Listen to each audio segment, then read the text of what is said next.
into the day with the dawn ringing in my ears. Oh, well, I tune into my TV show. No better way, I gotta get myself into gear. Let's go. Oh, and I feel good today with my wake up in the morning espresso. I feel good today. It's my feel good breakfast show. Good morning, you beautiful souls. Welcome to it. We are live, large, and in charge. Well, hopefully you feel in charge this morning, eh? Yeah. Day number 1,572 of lockdown. No, I shouldn't be joking about it because it's been a while. But we're surviving, we're strong, and we're feeling good this morning. How are you, my brother? We absolutely are, I'd say. We're reporting for duty alongside Graham Richards. And yes, it's a Tuesday. Let's say that. Let's okay? start Let's there. forget the counting of the days. It is a Tuesday, and it's Health Tuesday on Expresso. And this morning, we're focusing on diabetes, especially in the time of COVID-19. You were saying right now, one of the most life-threatening comorbidities. One of the most feared comorbidities. And yeah, I'd like to know more as to why. We'll be finding out about that, speaking to the experts, as well as getting into the kitchen to cook some delicious recipes. We've got fish tacos with smashed avo. Fish tacos are always a good idea. Quite posh, eh? Fish tacos. Fish tacos. Fish tacos. Did I? It was quite... They will be posh. No, fish tacos, they have to be posh. Also, we're making some, is it shamula, baked fish with couscous? What is shamula? I have no idea what shamula is. I've never tasted it before. Today will be the first. Have you ever heard of shamula before? It tastes like it sounds. Shmula. No, I think it's going to be delicious. Clem, am I even saying that right? Shamula. Okay, we'll find out soon enough. And some bread and oat cake sandwiches that we'll be making as well. Nice. So we've got a spread. It's a smorgasbord this morning. It really is an interesting one. So you want to stick around. We're going to have lots of fun today. 5-second games coming up in the first hour of the show, and that's always a little insane. But of course, we want to connect with you guys, and we want to connect with this gorgeous lady. Good morning, Jamie.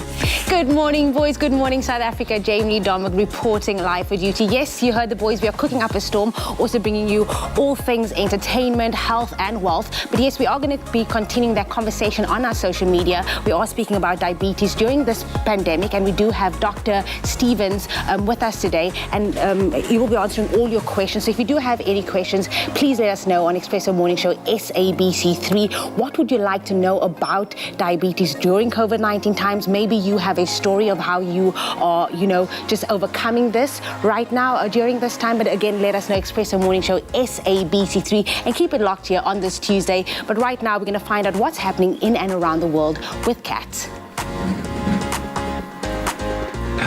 Thank you very much, Jamie. It's just gone 2 minutes past the hour. Let's take a look at those news headlines on this Tuesday morning.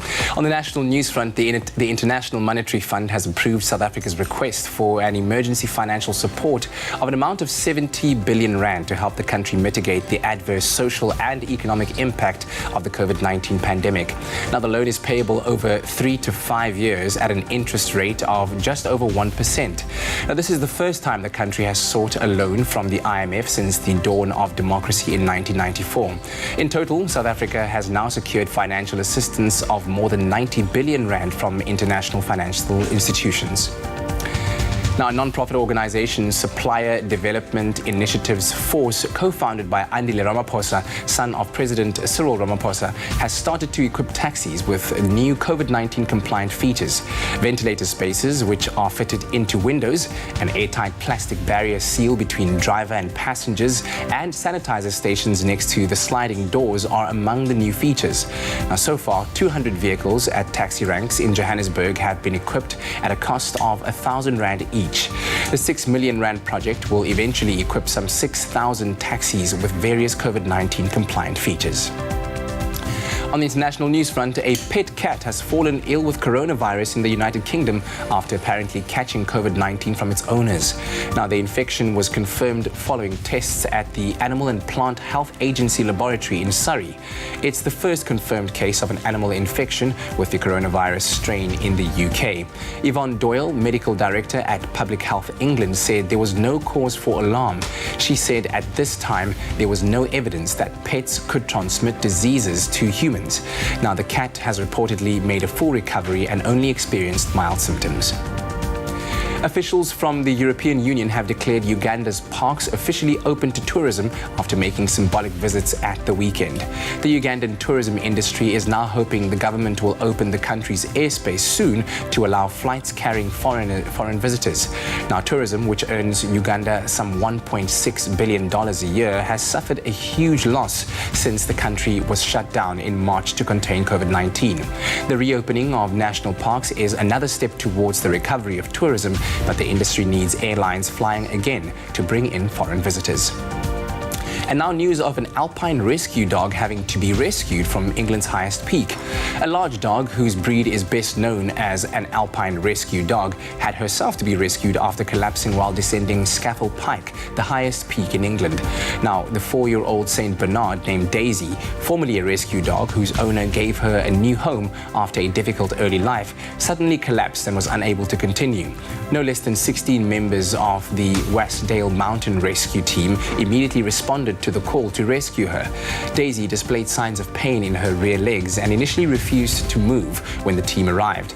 Now, after 5 hours of coaxing and plenty of treats, Daisy, who weighs some 55 kilograms, settled down on the improvised stretcher and was carefully carried down the mountain. After a good night's rest, Daisy is much better, the rescue team wrote on their Facebook page, but she apparently feels a bit guilty and slightly embarrassed about letting down the image of her cousins bouncing across the alpine snows with barrels of brandy around their necks to rescue people. And finally, taking a quick glimpse into the world of entertainment, there's nothing stronger or more undefeatable than a tribe of women who have each other's backs. And our wave of black and white selfies featuring empowered women celebrating each other has taken over Instagram, accompanied by the hashtags Challenge Accepted and Women Supporting Women. This latest Instagram challenge is meant to show self-love and support others as they do the same. Now, many famous female faces have risen to the challenge, including actress Kerry Washington, who wrote, "I'm awed by the power of women loving each other and lifting each other up." Media personality Khloe Kardashian captioned her selfie with, "To all my queens, let's spread love and remember to be a little kinder to one another." Actress Reese Witherspoon's hopeful message read, May we all continue to shine a light on one another. This is what sisterhood is all about." And as we say, of course, here in Mzansi, "Wathinta bafazi, wathinta impokodo." You strike a woman, you strike a rock. And on that very, very, very powerful note, let's take a look at the sporting headlines of the morning. Here's Graham.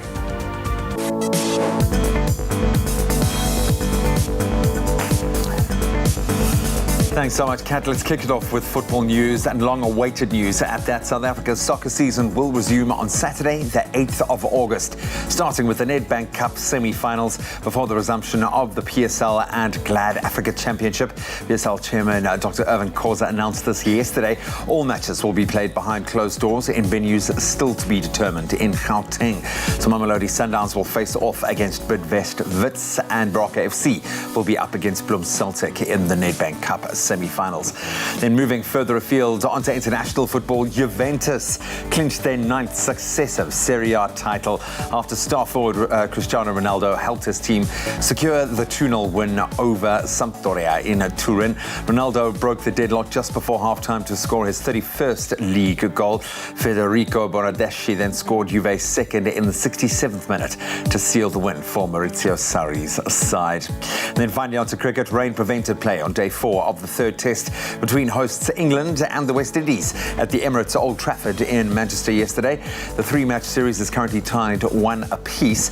England would need 8 wickets on the final day to win the test and walk away with the series win.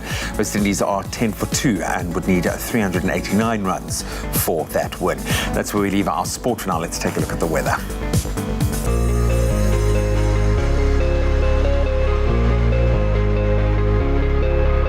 Let us get the day started by having a look at some sunrise pictures we have received from our viewers across the country. Now, Sino shared this stunning sunrise from East London. East London starts the morning off at a low of 9 degrees and will reach an afternoon temperature of 24 degrees. Siba Balwe, a Samla, also known as Dr. Sam Essay on Twitter, was complaining about the rain in Durban yesterday, with this image showing a dull skyline completely covered by clouds. Now, do not worry, the sun comes out today, Siba Balwe, in Durban at a maximum maximum of 20 degrees. Thank you to Sino and Siba Balwe for your pictures. I trust you will have a great Tuesday. Now, a stunning video of a storm in New York City a few evenings ago shows lightning striking just behind the Statue of Liberty with a cloudy backdrop. Michael Calabrese captured the brief video of Lady Liberty while he was working on board a ship near the statue. He said he was merely in the right place at the right time, adding that he just used his phone camera to capture this stunning shot. Now, it was his love for weather and instincts as a photographer that caused him to start filming. He said, "The best video I ever captured," Calabrese tweeted while sharing the video, which has since been viewed on Twitter more than 2 million times. Now, bringing it back home, let's take a look at the temperatures for the rest of the country. Starting off with Polokwane, your low is 6, peaking at 16 degrees. Umbombela, your range is 8 to 23 degrees. If you do find yourself in Pretoria, your minimum temperature is 5, peaking at 17 degrees. Johannesburg, 416. Mahikeng, 319. Klerksdorp, your low is 2, peaking at 20 degrees. Kimberley ranges from 4 to 21 degrees today. And if you do find yourself in Bloemfontein, it is coming through with a low of 1, peaking at 18 degrees. Richards Bay, your average is 11 to 24 degrees. Pietermaritzburg, 8:22. And if you do find yourself in South Africa's playground, Durban today, your range is 10 to 22 degrees. Umtata, 3:24. East London, 9:24. Cradock coming through with -1, peaking at 24 degrees. And then the friendly city of Port Elizabeth has a range of 7 to 21 degrees. George, 10:19 with a 25% chance of rain today. And if you do find yourself in the mother city, Cape Town, your minimum temperature is 11 with a maximum of 18.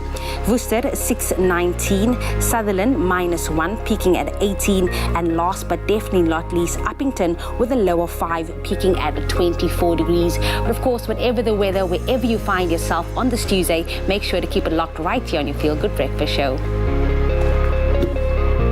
Hey, it certainly is going to be a very good morning. Thanks so much for staying tuned and for joining us at the start of a brand new day. And of course, it is a Tuesday, which means we talk all things health. Yeah, And it's a medical Tuesday. Yeah, it definitely is. So during the COVID-19 pandemic, we've been encouraged to stay safe, particularly for those who are immunocompromised, as the virus proves to be far more threatening for this particular group of people. Yeah, so today we're all about learning about diabetes, its diagnosis and management, and how diabetic people are affected by COVID-19. Now, discovering discovering that you've been diagnosed with diabetes or any chronic conditions, if that is your situation, I mean, that is always scary. If you think about it, you hear and accept it, but there's so much empowerment that comes with knowing and learning all about the condition and how it shapes your life effectively. Yeah, and luckily some really famous people have had to come to terms with exactly that transition, including American musician Nick Jonas. I didn't know that. He's cool. He's a cool dude.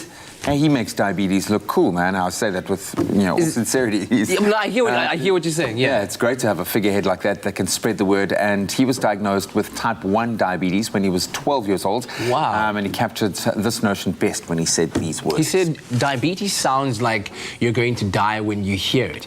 I was immediately frightened, but once I got a better idea of what it was and that it was something that I could manage myself, I was comforted." So it was all about getting the knowledge in, understanding where you are and how it affects your life and what you need to do, what changes you need to implement in your life to ensure that you stay safe. Because it can be managed. So this is something that we're going to be talking about today. If you want to learn a little bit more about this, in fact, if you've got any questions or maybe you're a diabetic yourself and you want to weigh in with some sage advice, we'd love to hear from you. And we are opening our lines this morning. 021 110 552. Did I get it right? Nailed it. Nailed it. That's our new number. Yes. Okay, so please give us a call. We'd love to hear from you. We're talking diabetes today. Warm up your winter with Super M by winning your share of 500,000 Rand in cash and prizes.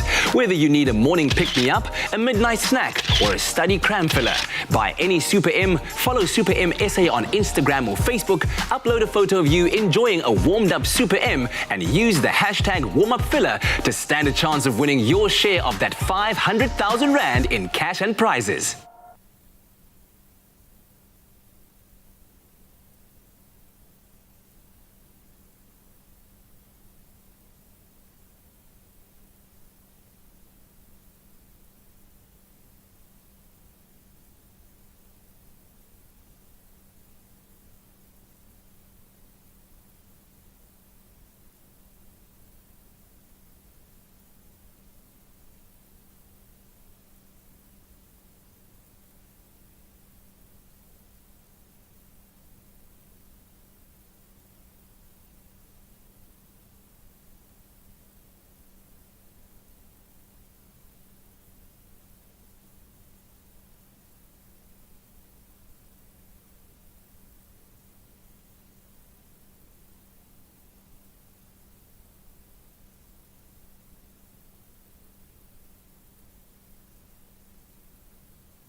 It's my feel-good breakfast show.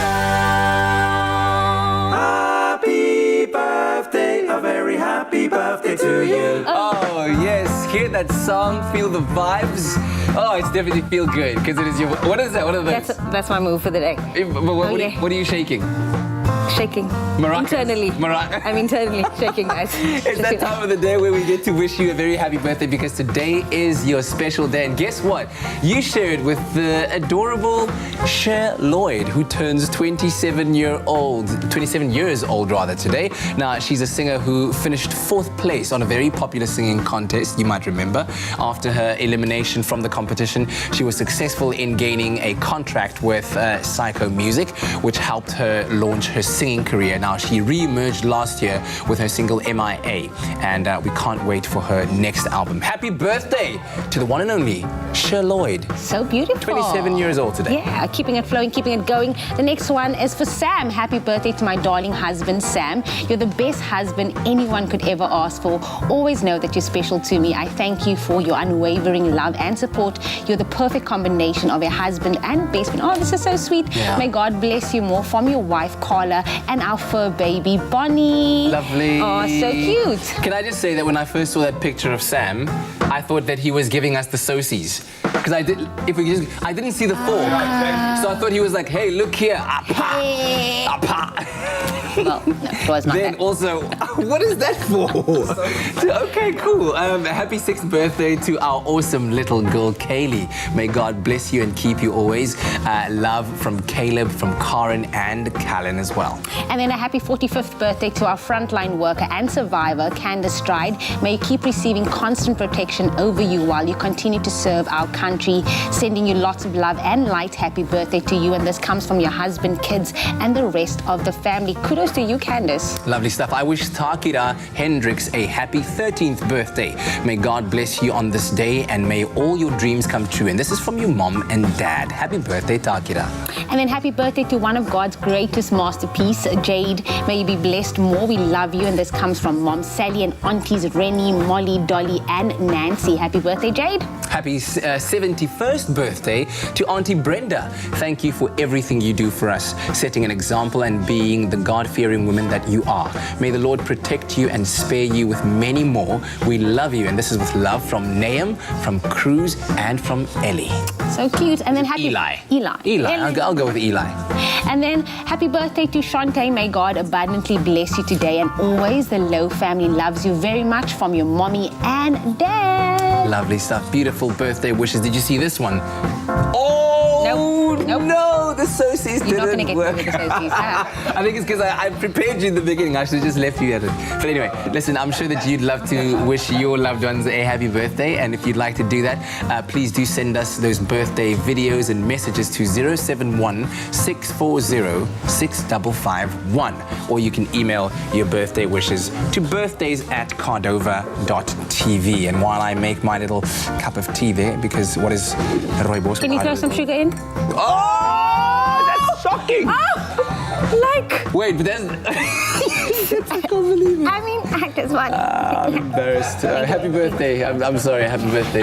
What is this life even? I can't do this. Wow. I'm gonna leave. Thanks, Jamie. I think you better leave right now. I'm out of here. Before you fall any deeper. I'm going. Thanks. Bye. Bye, Felicia.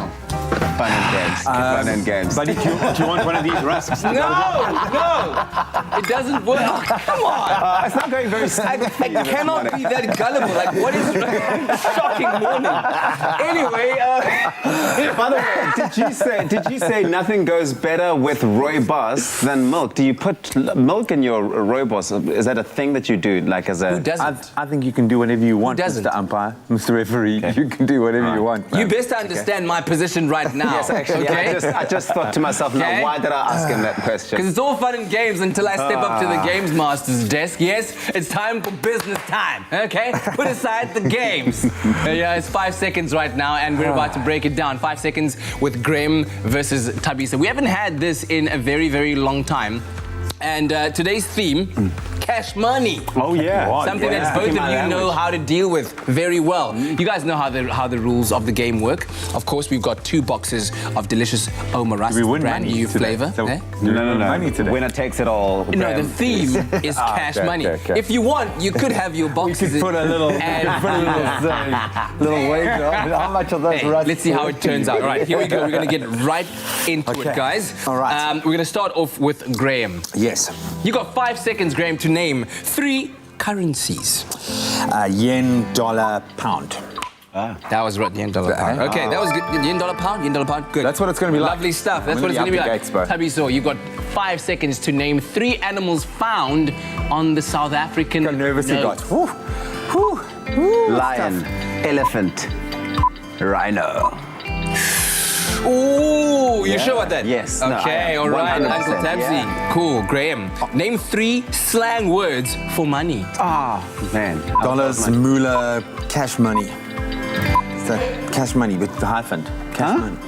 Hey? What slang is Hyphen? that? Okay, Come on. are we accepting that? Hey, we're dollars. dollars, cash Dollars. moolah. I Because feel we like call dollars. rands dollars. Do You know you what say I'm to saying? somebody, Like, hey, do you have dollars? you got dollars Not on if you're in your- America. What? No, man, you say it all the time, man. Where do you say that? Randellas. Yeah, randellas. You Yeah, say. but You not know dollars. Hey, do I'm you have afraid dollars? I'm gonna have to make an Need some executive dollars, call man. I need and some strike dollars. that from the roll. Damn it, man. Dollars is not accepted. Okay, it's here we go. falling apart. Uncle I'm Tabsy, sorry. you got 5 seconds to name 3 ways to make money. Strip. Work hard. You should Ask.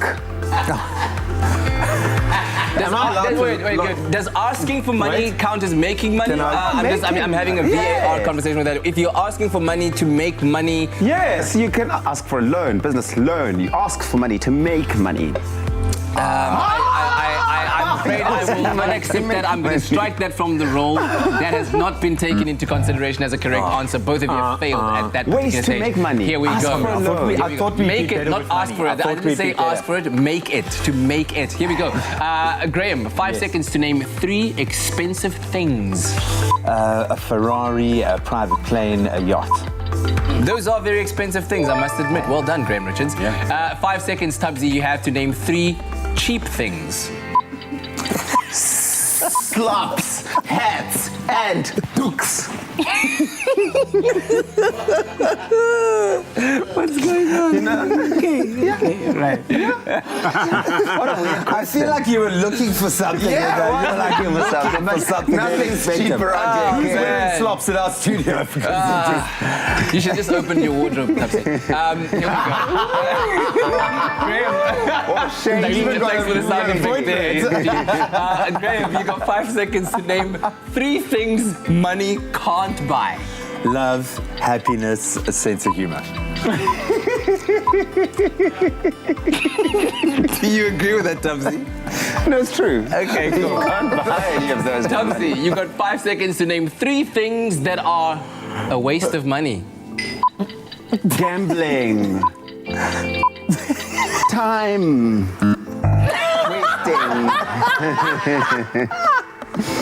Time is a waste of money? Wasting time is a It'll make waste time of work money. for you. Man, if you waste time, you waste money. Wow. Wow. That was not even 2. That wasn't 2. even 2. It was No, 2. you didn't get I it. got No, 2. sorry. You ran out of time. Yeah. Here we go. Graham, you've got 5 seconds to name 3 things you do with R1 billion. Solve massive debt for a poor country, buy PPEs and... Hey? You only sorry. did 2 things. You had R1 billion But and you you know could how only long do it 2 takes to things. solve the debt of a small country, bro. It's going to take you time. You Fair can't enough. Fair enough. Uncle Tabs, you got 5 seconds to name 3 places you'd hide your money. Under the mattress, inside a shoe nobody knows where to find, inside an old jacket that's so ugly nobody will find. Fair enough. Sounds like you've money are hid you money in all hiding? 3 of those places before. Yes, I have. Wow. Yes, I have. Do you have Okay. money in those shoes right now? Not right now because I wear these ones. Graham, you got Pair of 5 shoes seconds that's to been name untouched for a year. 3 bad reasons to ask your parents for money. I need new shoes. I need to go to a dance. All my friends have it. Oh, man, that was good. Oh, you snuck that one in low. Okay, Tubbsy, you got 5 seconds to name 3 things you'd say to someone who owes you money but is just not paying you back. Ke kopa phasela. And then?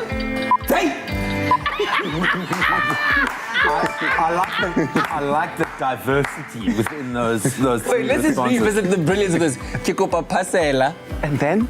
And then? Those, all 3 of those ways would probably get you your money back. I thought so. Well done, well done. All right. Thought so. With that being said, that is the 5 seconds game done, and I'm proud to reveal that the winner is... It's a tie! Unbelievable!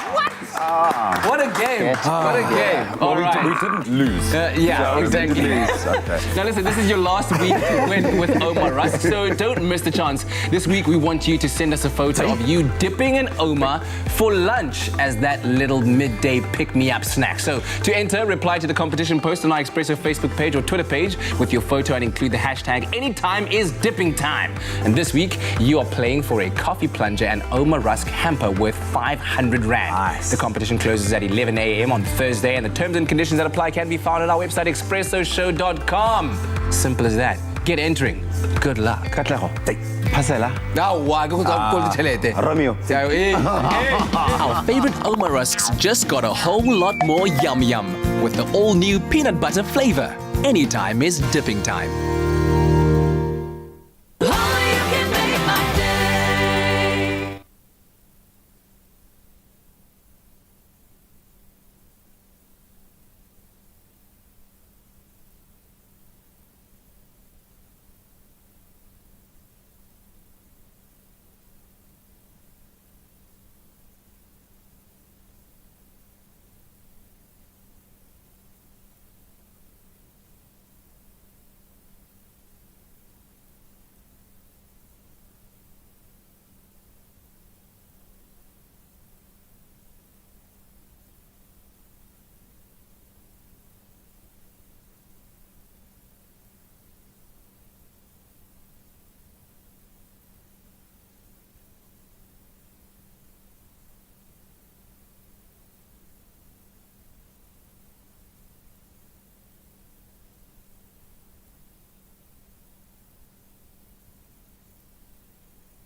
It's my feel-good breakfast show.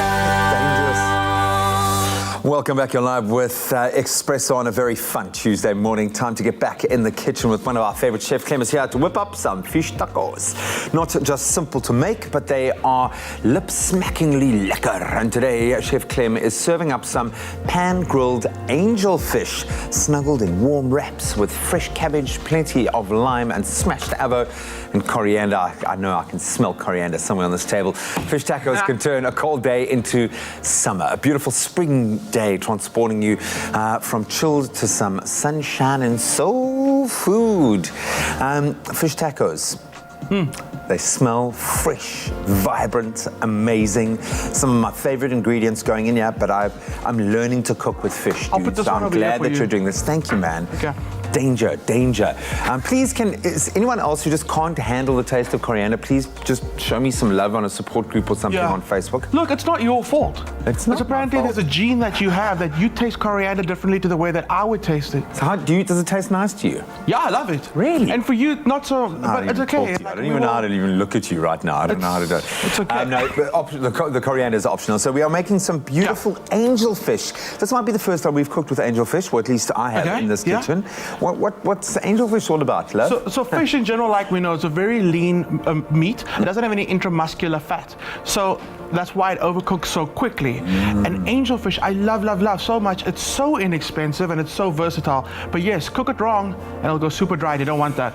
This is going to be the weirdest question I've ever asked you. Is it fishy? Is it fishy? No. No, because not at all. like sole isn't too fishy. Yeah, it has it's quite not. a nice neutral flavor, quite salty. I like that. Yeah, it's meaty, which means it's very umami. dense. Yeah, exactly. Okay. And you can look at it. What I love about it as well is like every fillet of angelfish has kind of got this little line that runs out the middle that allows you to kind of divide the two little pieces, which we're going to do today. And one taco will get one half, which is delicious. Okay, so we have to season this really well. We're gonna almost like create like a blackening spice. Okay. So as soon as it hits that pan, the spices start blackening. It doesn't burn, it just intensifies the flavor of what's happening on the fish. On the inside. So, salt. All about the seasoning. So this is the vibe. So you really have given me a masterclass in seasoning meat. What's the watchword when seasoning fish? Okay, so you don't need to go as heavy as you normally would when you do steak.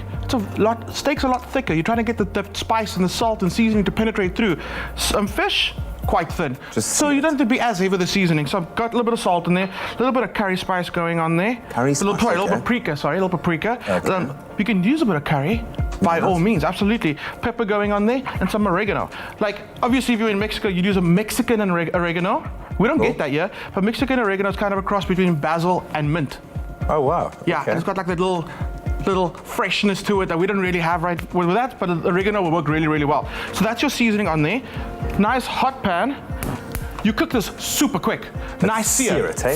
Sear. So get your oil nice and hot. You also want to give the pan and the oil a chance to really blacken that spice that's on there. So get your fillets, get them down. Spice side down first, and then once it hits the pan, now you go in with the other side. Cool. Yeah. Salt. Repeat the process. Pepper. You have to paprika. go higher and higher every time you drop the spice. Yes. Okay. Yes. So eventually, You got to. There we go. Okay. up there with the oregano. goodness we don't And have any do you know why we Mexican actually do season from a height? That was silly. You never really season that high. The reason you season from a height is because if you drop the salt like that, you're focusing on one spot of the fish. Whereas if you're seasoning from here, you're covering the surface area, seasoning evenly. We were just being funny by standing all the way up there. Okay. Now, yesterday we toasted some tortillas on the flame. We loved it. So I got a nice flame on over here. Pop that on there. That's going to start toasting. Graham, you're in charge of that.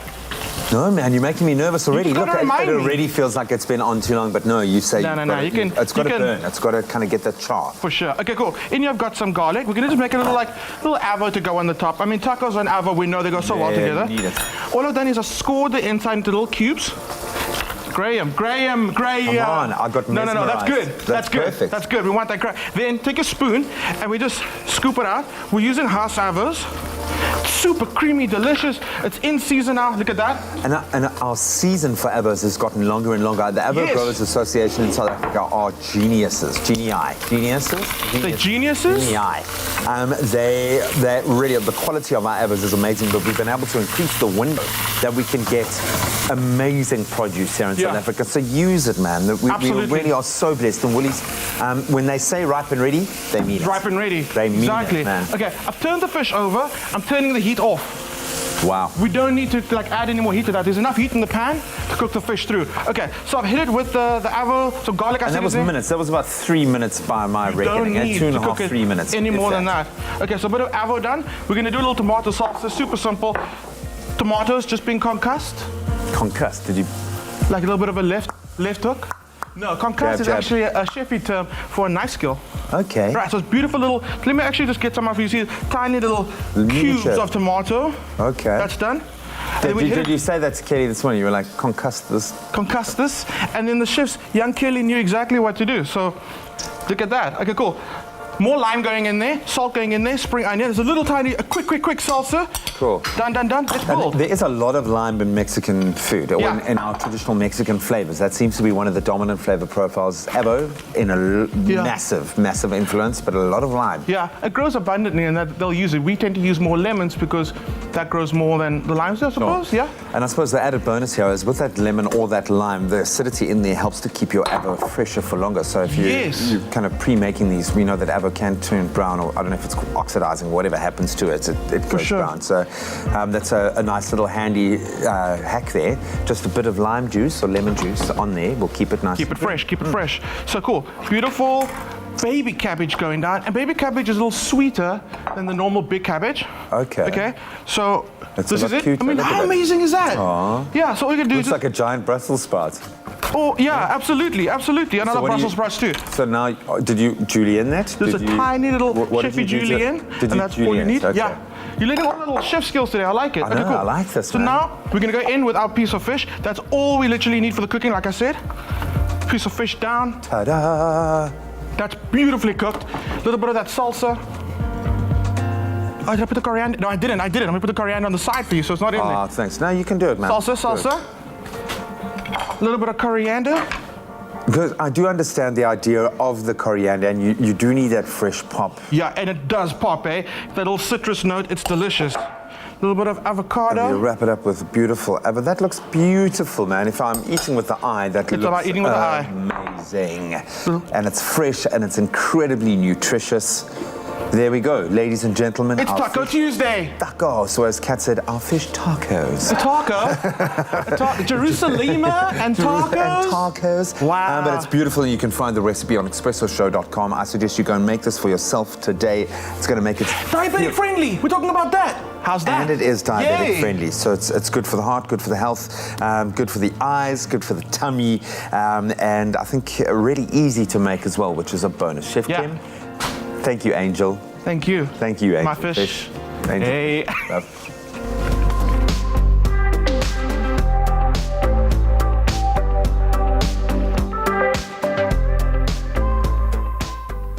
Oh, you can make my day.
It's my feel-good breakfast show.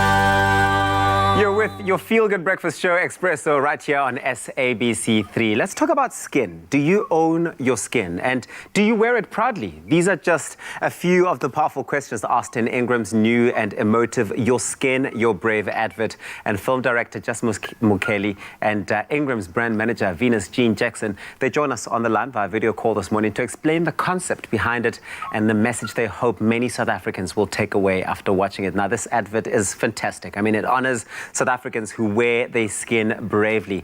And before we chat to them, take a look for yourself. Do you own your skin? I mean, truly own your skin.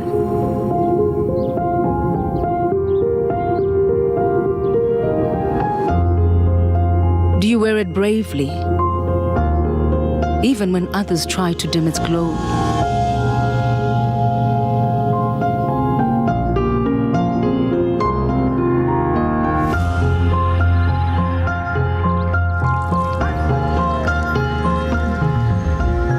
Does it represent your strength? Your heritage?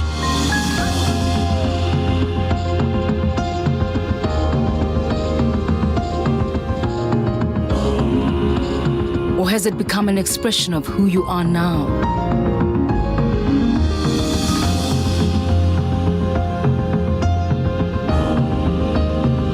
Does it stretch like your heart when it's full of brave and unconditional love?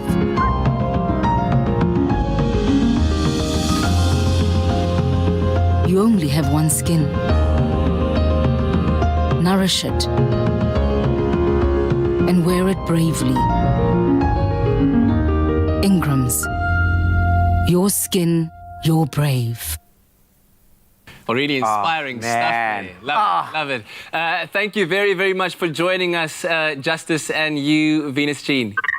Thank you. Good morning. Now, Venus, we know that Ingram is a well-loved South African brand. Tell us a bit more about the heritage of the brand and how it has paved the way to this new campaign, Your Skin, Your Brave. So Ingram's is a brand that was born through the formulation of our cancer cream product, which was formulated in Johannesburg in 1937 for the first time. And it's a brand that we've all loved and grown up with. It's actually the #1 selling product in South Africa, which is a testament to this. And what's really exciting is that we're now at the last stage of the brand where we've used these expertise to stretch our product range into consumer-focused products. So we've launched a very functional range of SKUs, which include a Moisture Plus product, which has 3 times more glycerine than your average cream or lotion. We've also launched a tissue oil variant, which includes a special blend of essential oils, which helps with scarring and stretch marks. And we've also got an amazing men's range, which includes an ultra cool and extreme moisture into both your creams and lotions formats. But in addition to evolving our brand through product innovation, is we have also evolved our brand in terms of the communication. And this is born from our understanding of South Africans and the pressures that our consumers face. What we aim to do with the work that we're doing now is to debunk the stereotypical view of beauty, but rather that, the skin that you're in and presenting that confidently is your bravery. It is the power that you have. And this is how Ingram's Your Skin, Your Brave was born.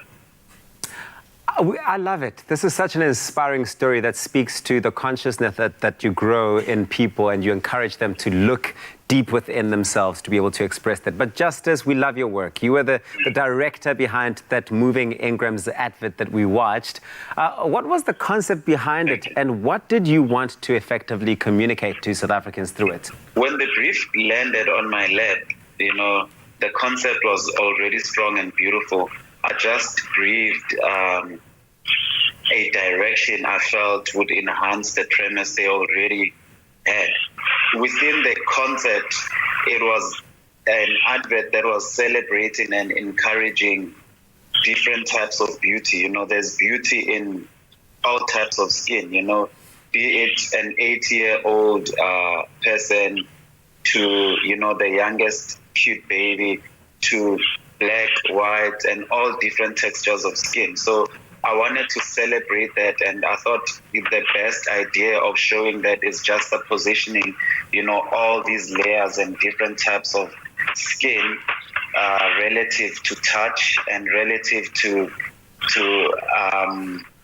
how we are as people, how we are soft, how we are gentle, and encourage people to see themselves and accept themselves as they are. Making it shine through from within, eh? Highlighting the unseen. Justice, maybe you could just further explain the message behind the video and how it personally resonates with you and why. Yeah, I mean, it personally resonates with me because, you know, each and every step of my life is a form of bravery. You know, I put myself out as I am, you know, with my challenges, with my advantages and all of what I am. So it spoke to me in that premise that saying your skin, you're brave goes beyond just your skin. You know, it speaks to just my humanity and who I am and who we are, and, you know, the complexities of what we are, and accepting that as we put ourselves out there in the world, you know. So that's how it related to me. And Venus Jean, and maybe you can weigh in, Justice, what do you hope South Africans will take away from this advert when they watch it and the campaign experience overall? Justice has put it so eloquently, and he's actually embodied the message of what we want consumers to take away from this. The major thing is that we've all got insecurity in our daily lives, you know, and insecurity can be onto you based on your skin color, the skin type that you have, your gender, as well as social media, you know, which imposes a lot of these pressures on us. So we want our consumers that wakes up every day and puts on their lotion or their cream standing in front of their mirror. We want them to affirm to themselves that, you know what, I am beautiful, I am gorgeous, and I can face any challenge that is presented to me on a daily basis bravely, and I can present the best version of myself through this. This is what we want to communicate with Ingram's Your Skin Brave campaign. For me, you know, the words the commercial had are so powerful. You know, it opens with, you know, do you own your skin? Do you wear it bravely? You know, and for me, that message is so strong and so powerful, you know, because I feel like with the work we created, the key takeout for me is for people to feel seen and to be encouraged to see themselves, because that's most important. You need to see yourself and love yourself and wear yourself bravely when you put yourself out to the world, because the way you see yourself determines how the world sees you, you know, and that's the key takeout, that, you know, we see you, but the first and most important thing is that you need to see yourself and accept yourself and wear yourself bravely. Justice Venus, thank you very much for joining us, and congratulations on a great campaign. Thank you. Thank you for having us. And of course, our thanks to Ingram's for this inspiring campaign. We are joining them in telling South Africans that we all only have one skin, so you need to take care of it, nourish it, and of course, wear it bravely. Make sure to join the conversation next week as Ingram's hosts another skin session. And of course, you don't want to miss this topic of conversation, one that I think we should all be joining in on and weighing in on. You only have one skin. Nourish it and wear it bravely. Now, from feeling beautiful in your skin to feeling your best in your clothes, athleisure or loungewear has been the fundamental style staple of this lockdown. I mean, we've seen it everywhere. Fun and functional with a touch of comfy is all that we're looking for and need in these items. Now, we are joined in studio by fashion and beauty editor Knox Marf, who is chatting to us about the new casual. Good morning, Knox. Good morning. You look amazing. Thank you so much. Listen, G and I were speaking about this last week. We all we're hearing nowadays is the new normal. Now we're hearing the new casual. Take us through the concept behind this. Yeah, so I think the new casual, we all know about the new normal, but the new casual really is what is happening in our style. So you'll find that we are looking for more relaxed silhouettes, but also with a touch of loungewear. So we want to have second skin basics and really feel good in the clothes that we're wearing.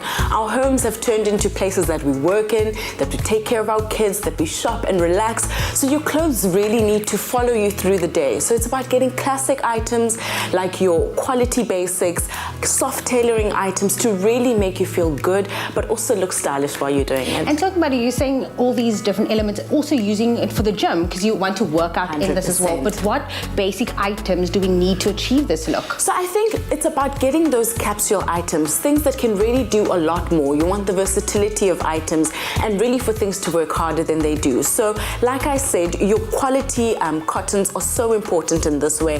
They're great for layering, which you can really pair with like second skin joggers, which just feel amazing on the skin. Easy to pair with sneakers, or even just a casual boot or something fluffy, or even just your slippers if you're chilling at home. Like I said, you can be really, athleisure is all the way. So you can look edgy but very cool in a way that really feels like soft material on the skin. You can wear this all day. But of course, if you've got Zoom meetings, you might need to switch it up a bit. So of course, that means using your soft shirts with beautiful tailoring. I mean, the material itself just on the skin is just divine. I love the detail over here. Maybe I should pull this out for us. But really, the feminine look over here, I love the gold detail here. A really chic way of arriving in the office, well, from home, and then you've got your tailoring here. But of course, your knits, they need to feel huggable. They need to feel really, really comfortable. And I love the cable knit and how it does that. And also just the beautiful, mini puffer. There's so many ways that you can use the new casual, and this is why I love it. It really can do anything that you need it to do, but very practical. I used to be the winter person that would take a jersey like this or the knitwear like this, have it oversized, put a belt on, and now Bob is my uncle. But of course, I want to incorporate athleisure to my style now. Absolutely. How would I be able to create a look like this, or just style a look as the new casual? Absolutely. So, I mean, we've already seen that you're pulling on some of the trends already, Jamie. You've got a beautiful knit dress here, which really just accentuates the body, but obviously warmth and comfort is important. So I'm going to suggest that you try just that last jacket there. Oh, Mama, that's for me? Okay. You know how I do. We coming through. I never come empty-handed. But I love how comfortable this looks. It's also very casual, lightweight. So if you were to, put it on just to go to the store, I think it adds a lovely element to your outfit. But this is what the new casual is about. Looking stylish, feeling good, but let's talk about comfort in that. I am keeping this. Like, I don't want to even take it off at all. I feel like, because when we see the big stars, the Kardashians, the Baldwins, they doing this, so now that we can incorporate this into our wardrobe, I'm like, hello. And it's so beneficial for any body type. I think everyone can look incredible with this, and even just the material makes you feel soft and confident. Really, it's an international trend that is so easy to do, even here in Mzansi, and you look great. Knocks my foot. I mean, come on, everybody. Well, there you have it, everybody. Keeping it classic and cozy this winter. Of course, you can get your hands on these essential new casual items and the new normal, and so much more at Woolworths, in-store, online, or on the Woolworths app. And remember, sexiest thing to wear is confidence.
So I'm chatting to Umalume Musa here. He's owned a small clothing factory for years now, and he's always inspired me with his success. But like a lot of businesses, this lockdown's hit him hard. So he spoke to his banker, and they've put together a tailor-made relief solution for him to help his business and his people get through this. Making your bank your business partner, that's a habit worth keeping.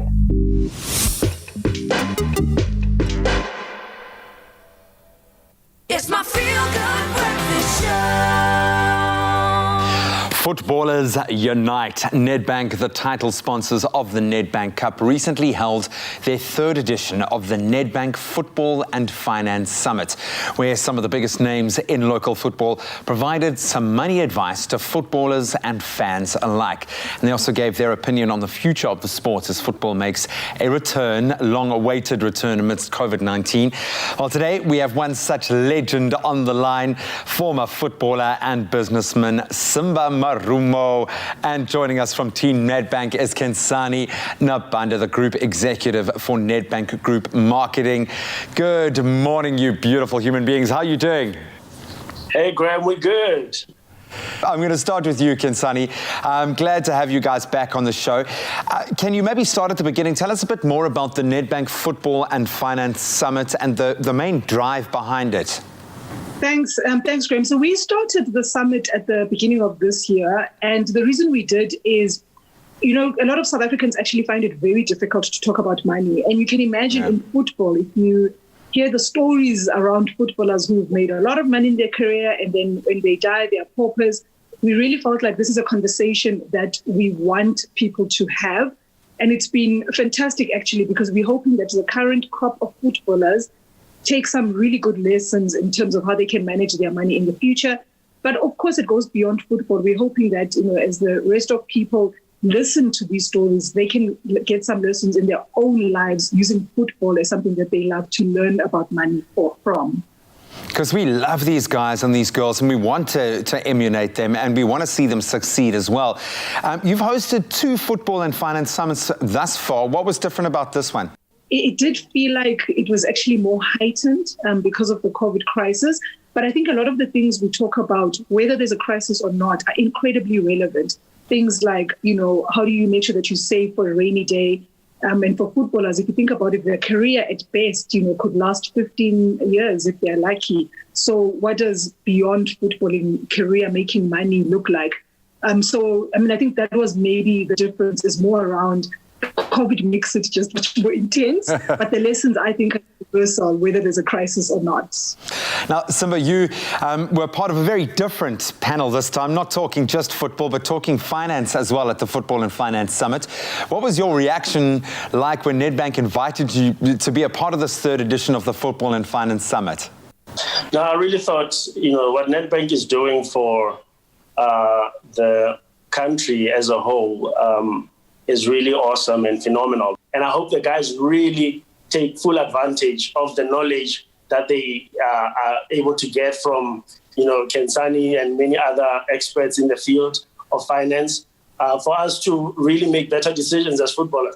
And really thank Nedbank for what they've done for this generation of footballers, putting this summit in place to just share the knowledge and give them tips of how to best plan their financial future. What advice do you offer those young footballers? What advice would you love to have been given, especially in these very uncertain times? I would say, firstly, you know, the guys must live and learn to live within their means. Because for a footballer, when their career ends at 35 or so, your real life begins. And at that point, you are jobless, because all you can do is play football, and you've got a family, you've got all kinds of responsibilities. So it's really important that the guys start early to start saving, you know, invest in property, invest in income-generating assets that can look after you beyond the game.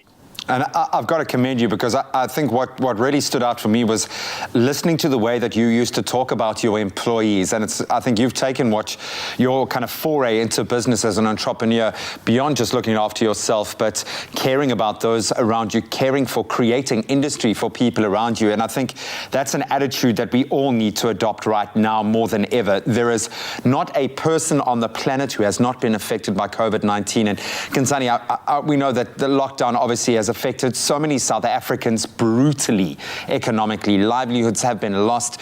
What is Nedbank's COVID-19 relief solution and your perspective for existing clients? I think at the beginning, we were exceedingly clear as a bank that there were 2 constituencies that we needed to make sure come out of this crisis, at least not worse off. And that was firstly our employees. And you can imagine without the employees having to come to branches during this time, would be completely knowing. And then secondly was our clients. And the stance that we took, which was maybe a bit different from the other banks, is we basically said to our clients, you get in touch with us. We will put together a relief plan that suits your needs. For some people, it was obviously payment holidays, which we did. For some people, it was reduction in the amount that they pay every month. So it's not that they wanted a full payment holiday. We were able to help almost about 500,000 of our clients in that context, I think, which was fantastic. We reduced our credit card rate fees, understanding, the situation that was going on. And like all the other banks, we also removed the switch fees. We also worked with the government quite a bit in the context of the SME Relief Fund in being able to disperse some of the funds that were given by the Oppenheimer families. And we did that also again with conjunction with other banks. And I just think, for us, it was very important that in the context of our purpose, which is to use our financial expertise to do good, that our clients really felt like we were there for them in that journey. And I'm really proud to say that, I think as a bank, we did stand up for our clients. And thank you for saying that, because I suppose many of us don't think about the banks from their own employees' perspective and how difficult this time must have been just internally to endure. But I've got to say thank you so much to both of you. I feel like I've had a little mini summit right now on football and on finance, so I really appreciate your input. Guys, thank you so much for joining us. Kensani, thank you for spreading just a little bit of comfort during a very difficult time for all of us. And go out and enjoy the rest of your day, and most importantly, stay safe out there. For more information on the relief measures available, you can talk to your bank. Visit Nedbank's website at together.nedbank.co.za, and then to follow and join that football and finance conversation, which I really do suggest you do, you can follow the hashtags Football Finance Summit and hashtag Play Your Part, and we really do all have a part to play. Well, it's always great to gain financial insights from all sorts of perspectives. But right now, it's just gone 1 minute past the hour, and here's a look at the latest news headlines. On the national news front, healthcare services at the Freedom Square Clinic in Bloemfontein were disrupted yesterday after several staff members, including a nurse, were diagnosed with COVID-19. Scores of patients were unable to access their medication after the facility was closed. Meanwhile, a further 298 new COVID-19 related deaths have been recorded, bringing the country's toll to 7,067. The country has now recorded 452,529 cases with 274,925 recoveries. Now be sure to watch our discussion later on in the show on one of the symptoms of COVID-19, anosmia, or the loss of one's sense of smell, and how to deal with it, especially if it persists after recovery. In other news, the International Monetary Fund has approved South Africa's request for emergency financial support for an amount of 70 billion rand to help the country mitigate the adverse social and economic impact of the COVID-19 pandemic. The loan is payable over 3 to 5 years at an interest rate of just over 1%. Now, this is the first time the country has sought a loan from the IMF since the dawn of democracy in 1994. In total, South Africa has now secured financial assistance of more than 90 billion rand from international financial institutions. On the international news front this morning, Ethiopia's Prime Minister Abiy Ahmed has unveiled a locally assembled electric car from Marathon Motor, a joint venture between Korean auto giant and Haile Gabriel Selassie, the most made famous for his achievements as a long-distance runner. Now, the Prime Minister's office said that the project came about after the athlete, who set 27 world records in his time, convinced the car manufacturer's CEO to establish an electric car assembly plant. The electric car does not require charging at terminals and can rather be charged anywhere. Abiy said that such investments supported the country's climate resilience and greening ambitions. Now, a pet cat has fallen ill with coronavirus in the United Kingdom after apparently catching COVID-19 from its owners. The infection was confirmed following the tests at the Animal and Plant Health Agency laboratory in Surrey. It's the first confirmed case of an animal infection with the coronavirus strain in the UK. Now, Yvonne Doyle, Medical Director at Public Health England, said there was no cause for alarm. She said at this time there was no evidence that pets can transmit the disease to humans. The cat has reportedly made a full recovery and only experienced mild symptoms. And now news of a young boy's huge donation to his favorite bird park. 9-year-old Romario Valentine in Umhlanga in the KZN has put his money where his mouth is and raised 20,000 rand through Back a Buddy to support the Umgeni River Bird Park's Inspire Conserve program for protecting endangered birds. Now, through his frequent visits to the park, a 3.5-hectare reserve in Durban North, which is home to over 800 birds from 200 species, Romario has developed a passion for birds and protecting endangered species. Now, we reported last week that in lieu of gifts for his 9th birthday, which was on Sunday, Romario asked people to donate to the bird park, and he delivered. For his birthday, the sanctuary presented him with a special certificate of thanks for all of his efforts in helping to raise much-needed funding during the lockdown. Now, proving that you're never too young to stand up for what you believe in, Romario has been an active ocean warrior as well for the past 2 years, and he has regularly cleared his local beach of rubble once a week and also constantly raises awareness around the dangers of pollution. Romario dreams of becoming a scientist one day. And then finally, taking a quick glimpse into the world of entertainment. Since American actress Meghan Markle married Prince Harry, speculation has been rife amidst tabloids that there's a feud between them as the Duke and Duchess of Sussex, and Harry's brother Prince William and his wife Kate Middleton as the Duke and Duchess of Cambridge. Now, in particular, the media has been obsessed with painting Meghan and Kate as rivals who often clash with each other. While the upcoming biography titled Finding Freedom, Harry and Meghan and the Making of a Modern Royal Family will go beyond the headlines to reveal unknown details of Harry and Meghan's life together and will dispel the many rumors and misconceptions that plague the couple both in the UK and the United States. Excerpts which have recently been released from the book focus mainly on the dynamic between the four royals and explain that Kate and Meghan simply have nothing in common and just don't know each other well. While Kate didn't make much of an effort to make Meghan feel welcome, it was ultimately the rift between Harry and William that influenced the Sussex's decision to step down as senior royal members, with Harry never really feeling protected by his family from the public scrutiny on his relationship with Meghan. Well, that's it for the news at 7 o'clock. We'll have another report for you at 8. Right now, here's another look at the sporting headlines with Graham.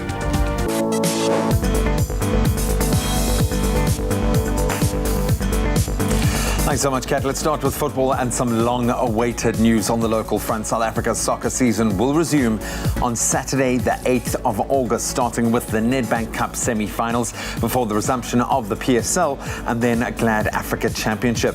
PSL chairman Dr. Irvin Khoza announced this yesterday.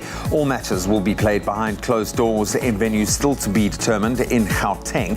Mamelodi Sundowns will face off against Bidvest Wits and Baraka FC will be up against Bloemfontein Celtic in the Nedbank Cup semi-finals.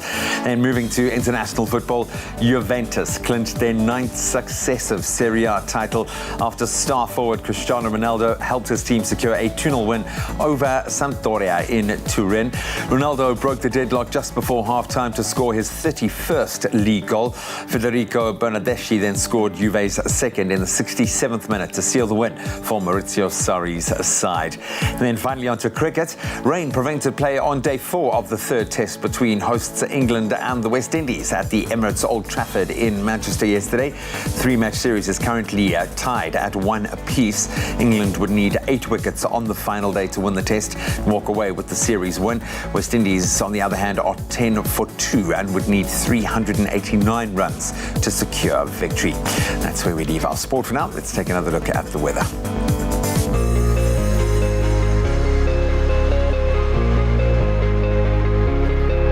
Thank you very much, G-Man. It's just after 7 o'clock. Let's take a look at the weather report. But first, here are some really beautiful sunrise pictures. Thank you very much to Refilwe Netsianane, who says that he loves the Expresso team and the show with this sunrise picture captured out in Polokwane, Limpopo.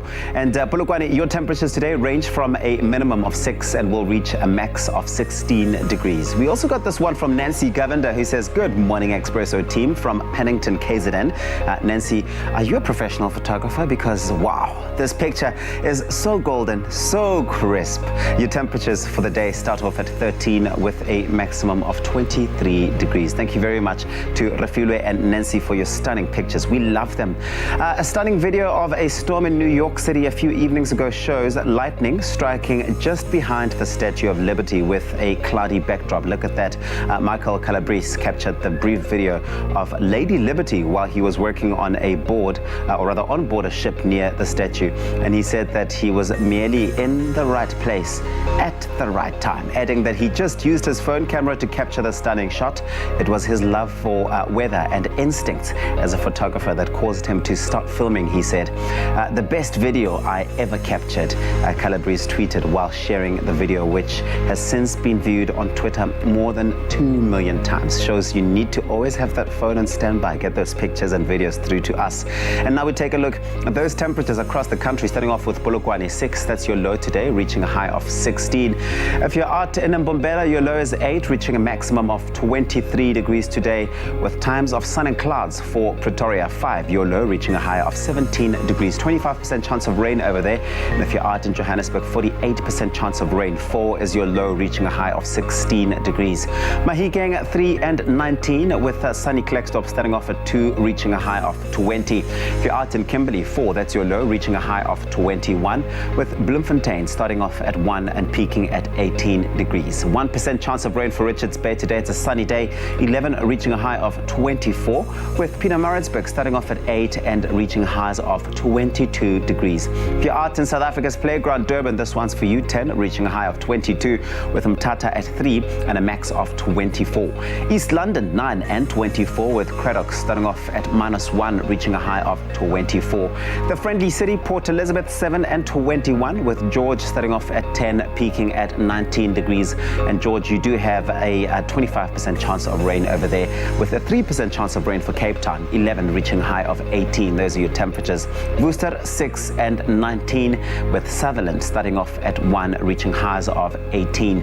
Uppington, you'll start off at 5, going all the way up to 24 degrees today. And that is where we leave it for now. I'll be back again in just over an hour with another update.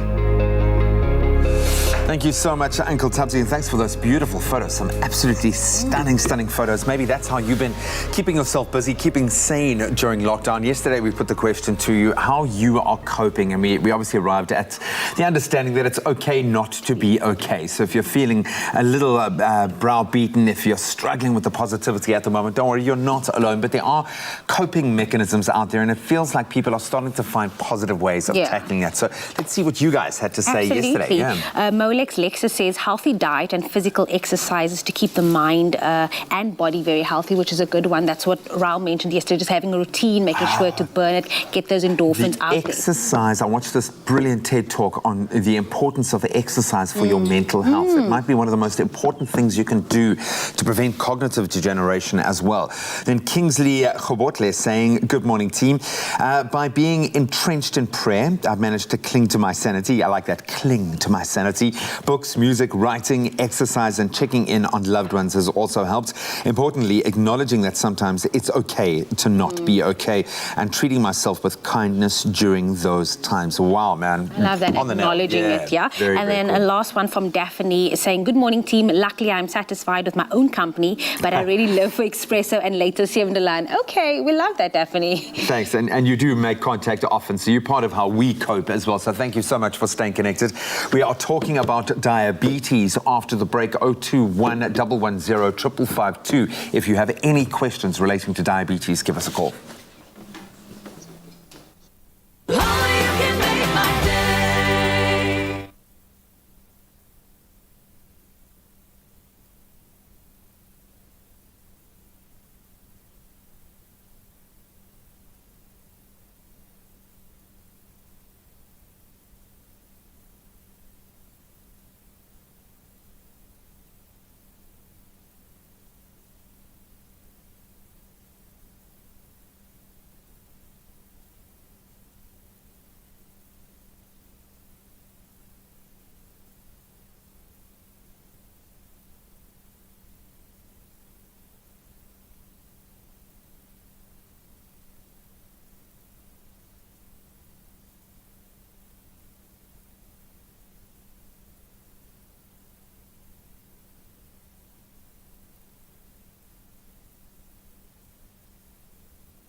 Welcome back to your Feel Good Breakfast show, Expresso, right here on SABC3. Happy Tuesday, and thanks so much for joining us. Of course, Tuesdays are all about health chats.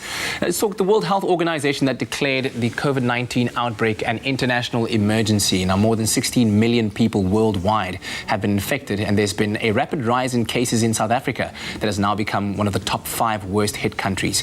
People who suffer from diabetes may be more vulnerable to the severe effects of COVID-19, and endocrinologist Dr. Zane Stevens joins us via video call to tell us a little bit more. And of course, we encourage you to give us a call to ask us all of the questions that you may have related to this topic. The number to dial, 021-110-552. Give us a call, and of course, you can ask us all the questions. But first, a very good morning to you, Dr. Stevens. Good morning, guys. Thanks very much for having me. It's so fantastic to have you. Thank you very much for making the time, Dr. Stevens. Let's talk about diabetes. Are people with diabetes at a higher risk of having severe illness if they get infected with COVID-19? Is this true?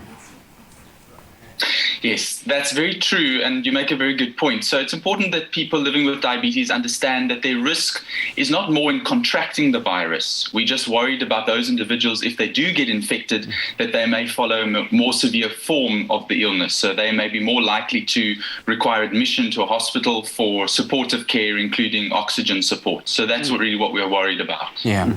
So are the risks similar for people with type 1 and type 2 diabetes, or is it different?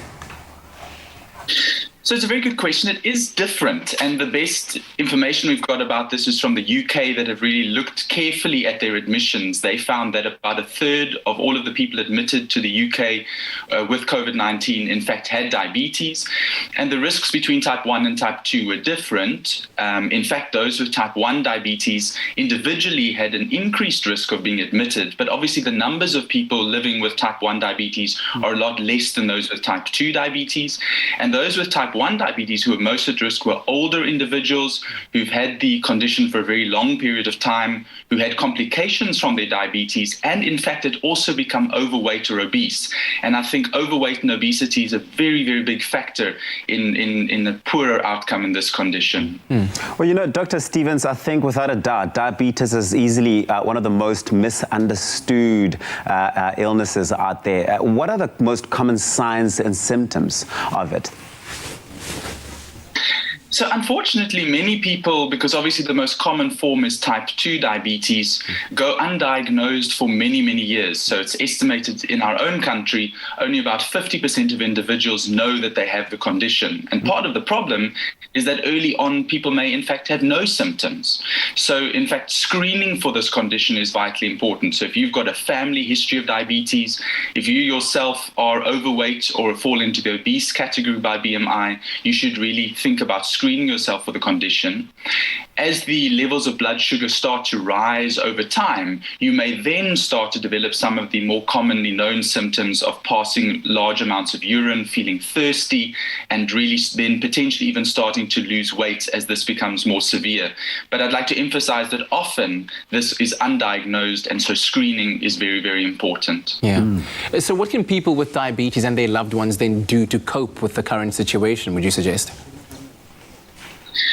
So the most important thing really is not to panic. I think that you've got to try to prevent yourself from becoming infected in the first place. So apply all the social distancing, mask wearing, hand hygiene that we should all be following at the moment, number one. And number two, try to ensure that your diabetes is as optimally controlled as possible.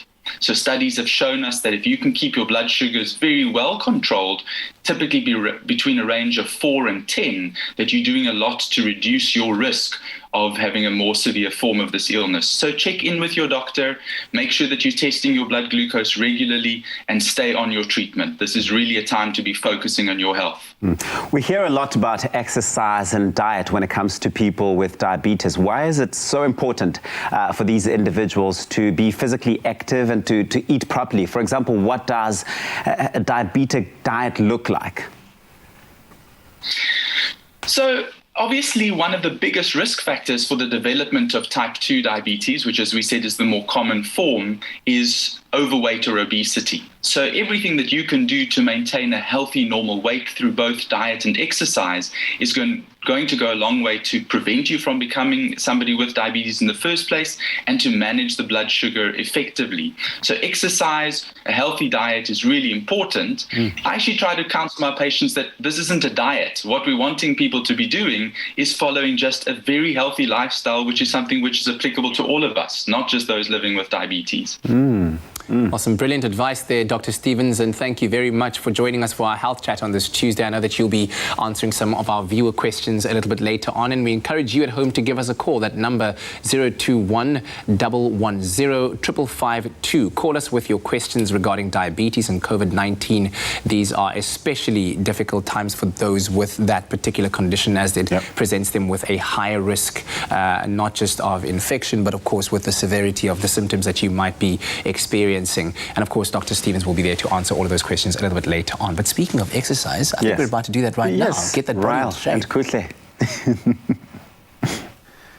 Yeah, you're still locked into your feel-good breakfast show. Of course, you know why I always get excited and I rub my hands like this because it's about to go down. Now, if you suffer from diabetes, it is recommended and important that you complete at least 30 minutes of exercise a day for 5 days a week. And now this can help the insulin in your body work that much better. So don't always have to stay indoors for your daily workout. You can go for a light jog, a brisk walk, or even a dance. Yeah, so this morning I'm going to be showing you a few fitness ideas you can incorporate into your daily routine if you happen to be diabetic. Now, these exercises are going to help you fight fat, reduce stress, improve your balance, lower blood pressure, and of course it's going to boost your energy, especially for the bright and early morning that you're about to go through. So make sure to start off slow and of course consult your doctor before beginning any new exercise regimes. So the world of diabetes is very, very difficult, very, very challenging. Kukli, I don't know if you're aware of anyone that might have diabetes. I am, actually. My aunt is diabetic. All right. So this is very instrumental also in her life and her progress dealing with diabetes. But hopefully it's something that she can also be able to join in on. Awesome, definitely. So for Kukle's aunt out there, this is exactly what you're going to want to do. This is something that you definitely can benefit from. And I think everybody out there is going to be able to benefit from these exercises. Now, especially when it comes to diabetes, you need to understand that insulin is what is causing the issue there. And that is what regulates our uptake of, I would say, carbohydrates and essentially just our energy system, which is getting affected. So when we are training and we are doing these exercises, it's important to start slow, go at your own pace, and just have a nice, good balance in your approach and slowly work our way up. So what we're going to do today is actually tick off all the essential boxes that can benefit someone that does have diabetes or anyone that's just starting a fitness journey in general. All right. So we're going to start off with something basic. We're going to work on mobility first. And now this is a great exercise to increase our range of motion, our flexibility, as well as our stability. All right. So this is nice and simple. Again, everybody at home and everyone that's following, take your time with this. Continue to breathe in through the nose and out through the mouth, and just gives you control. And what we're going to do is start off by warming the body up. All right. Now it's nice and simple. All you're going to do is take this one right leg and lunge straight in front of you, Kukli, and go for a nice big lunge. Beautiful, just like that. Then you're going to take this arm, the same right arm and the same right leg. You're going to put it on the ground for me now. See how close to the ground you can get that? Lovely stuff. You're going to feel a stretch in your leg. Now lift it straight back up in the air. Beautiful. Now you're going to open up, bring your hands together, and now do one rotation to either end onto the right-hand side. Beautiful stuff. And now we're going to lunge straight back up to the other side. And then again, we're going to repeat that same movement on our left leg once again. So it's working the legs as we lunge forward. As we get the arm down once again, that's going to open up the hips, work that lower back a little bit. And then when we lift that arm up, you'll feel that twist in that upper body and that thoracic twist in the spine. And then again, you can put your arms together and then rotate once again for a nice thoracic twist. And then over to the other side. Quickly, when you are leaning on that side, stay in that position for me. And for everyone at home, a great tip. Squeeze your glute right now and you'll feel the stretch just in that leg that's on the ground. You're feeling that? Yeah. So that's that leg on the ground, that knee that's bent. You're going to feel that stretch just in the front, and that's getting that psoas, and then you can go back into your lunge. Oh. That's your warm-up done. How'd that feel? Wow. It's crazy. It's that felt like an actual exercise. It is, exactly. It's this tearing motion inside the body. That's the psoas that we nailed there. And now we can move over to something more intense. something that's going to increase the heart rate and get those that blood pumping. So what I want you to do, you can pick up your makeshift weights over there. You've got your cans of beans and lentils, and that's a 500 gram. I've obviously got my makeshift dumbbells, but if you're blessed enough to have dumbbells at home, then by all means, this is the best opportunity for you to take your time and use those dumbbells to increase our strength, of course, and our cardio. So we're not going to go gung-ho and crazy and intense. We're going to start off nice and slow. And this is somewhat of a modified jumping jack with a shoulder press, right? So standing with the weights in front of us now, you can already feel your shoulders getting stimulated by holding it up in front of you. Your scaps are nice and set. And then I'm literally going to take a step outside and press the weight up at the same time. Right, so step to the right, press it up, and then bring the weights down as I step back to the center. And I'm going to repeat that on the other side on the left. All right, so now you can feel as we're stepping out, you're working the shoulders quite nicely, you're working the legs, we're getting that cardio stimulation, and of course you guys can take your time with this. You don't have to rush it. You've got a minute to do each of these exercises, and all you really need to do is about 20 reps to 10 reps in total. Find the range where you're comfortable. You don't want to really be sweating too much, you don't want to be going through too much pain, but you still want to feel a good increase in your heart rate and a good little sweat to release those endorphins. How are you feeling over there, Kukle? I love this exercise because you said it's a modified jumping jack, right? Yeah, essentially. And it's something that's really, that can be done by older people, people who are not used to, like, oh, mama bae, to our mothers and my aunts are not really used to exercise. So this is kind of the perfect exercise to warm them into. Brilliant. Kukle could not have said it any better. And of course, guys, you can modify it even further. If you find that the weight is too hard, you can just release the weight. You don't even need to use it. And you can just use your hands, clapping them straight above your head and just making sure that you are keeping that tempo all the way through for that minute. Now, Kukle, we've done the strength, we've done the mobility, and we've done the cardio. So let's move over to the last exercise. Of course, if you know me, you know how much I love working the core. So we're going to go down to the ground now for a prone position. And this is a really great one. Again, anyone that does have lower back issues and is starting their gym journey, you want to make sure that you focus on this core. It's really, really important because this is what we're working in this exercise, all right? So I'm going to be going down on the ground in a prone position. What this means is that I'm going to be standing here with my arms locked, all right? And I'm stacked just underneath my shoulder blade. And obviously you can see I'm just supporting myself, hands on the ground, feet on the ground, and the core is constantly engaged. And now for the next minute, you have the option to do the following. You can stay here for 1 minute and just try hold this for as long as you can and try record that time. But if you're feeling like you want an extra challenge and it's a little bit easier, you can start lifting up your hands straight in front of you and you can start stimulating that core just a little bit extra. So what that means is every time I lift up my hand in front of me, I will force a little bit of instability in my core, and that's going to make me use that abdominal chain to keep me from falling over and dropping onto the mat. All right, guys. So that is an incredible workout that you can do. It doesn't take a lot of energy, of course, but it still requires stimulation of the core, and that's going to nail all 4 of those movements that any diabetic can benefit from. So basically, we just worked out the entire body now. Literally, all the boxes have been ticked, and all you got to do at home is repeat these for another 2 rounds, and you've got yourself one incredible full body workout. How do you feel about that? Amazing. But I have something to admit. Oh, do tell. I didn't join you in the last one. I was tying my shoelaces. Swag, you're gonna get down and do it now. You guys at home, let's join us. Have a beautiful one, guys. Let's see you later. Lift that hand up. Nice. Other side.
Welcome back, all you gorgeous people, right here to your Feel Good Breakfast Show on SABC3. Now, before we get cooking, Woolies and Gift of the Givers teamed up with an aim of distributing 1 million meals to families in need through the Woolworths Fill a Bag campaign. Now, each bag is filled with a balance of protein.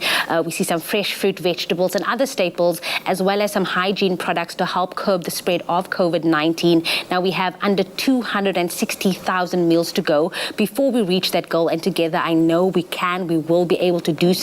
Now join us and help Woolies with their fight against hunger. As little as only 10 Rand can provide one person with 3 meals for a day. Yes, you heard it, as little as 10 Rand. And if you'd like to get involved, just scan the QR code on the screen right now with the SnapScan app, or if you don't have the SnapScan app, you can use your banking app and contribute whatever you can towards filling a bag. No amount is too small and will help and will make a big difference to those in need. But right now we are taking your taste buds and your palates to Morocco. Morocco is such a colorful country, we know this, as is its tantalizing and alluring cuisine. Now, Chef Clem is, of course, embarking on a North African expedition this morning and is preparing a spicy and lemony chamula-baked fish with couscous. Now, the flavors of cumin, coriander, paprika, cloves, cayenne pepper, and parsley will whisk you away to the exotic sands of the Sahara. Good morning, Chef Clem. How are you? Very good. Chef Clem, I'm going to tell the viewers what I did this morning. This morning I was like, so Chef Clem, we're making chamula. I was like, what kind of fish is that? He's like, no, JV, chamula is not the type of fish. It's actually the sauce. The sauce that goes with it. But also, Patrick was saying that he called it something else. Chamaula. It's chamula.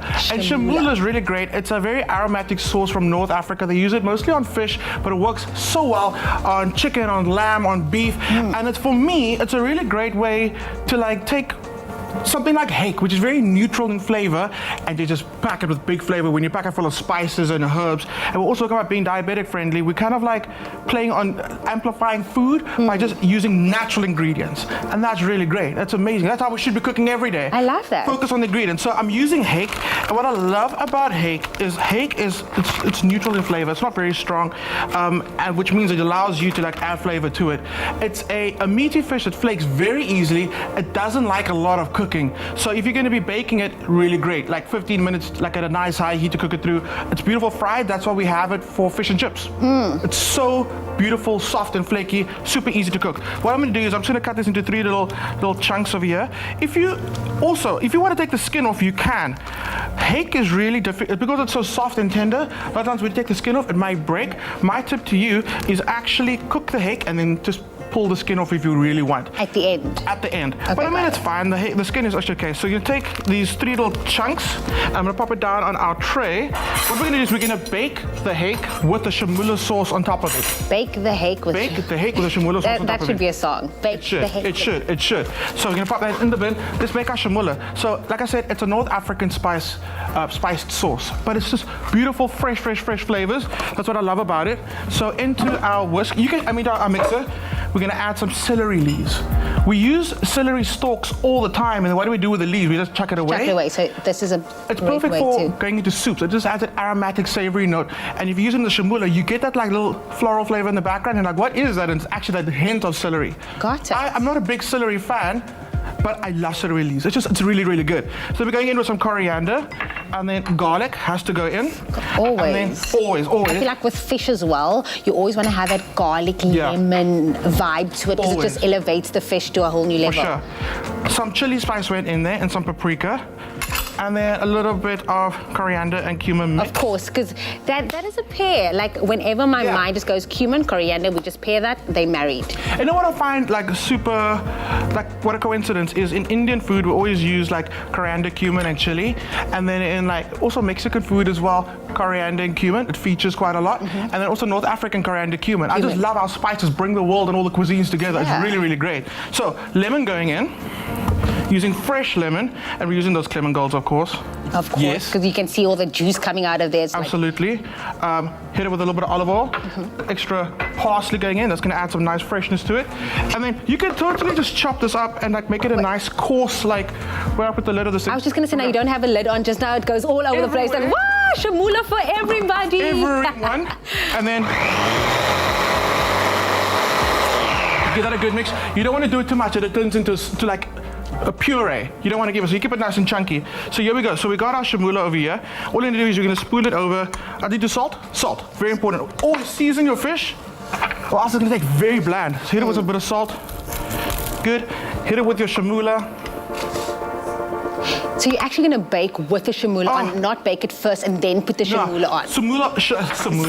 Shamula on. So what happens when it comes out the oven, it's got this beautiful, beautiful, beautiful crust on it. So what I want to talk about now is preserved lemons. So what you can do is you can add preserved lemons into your shamula as well.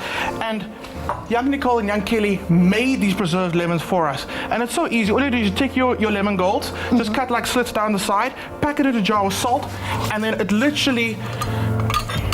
It's so intense. It's like 100% like the essence of lemon. So you can add a bit of that into your shamula as well and bake it on top. That'll be like super delicious. I'm gonna use a little bit of the preserved lemon now. Oh, this is what we made. What is that?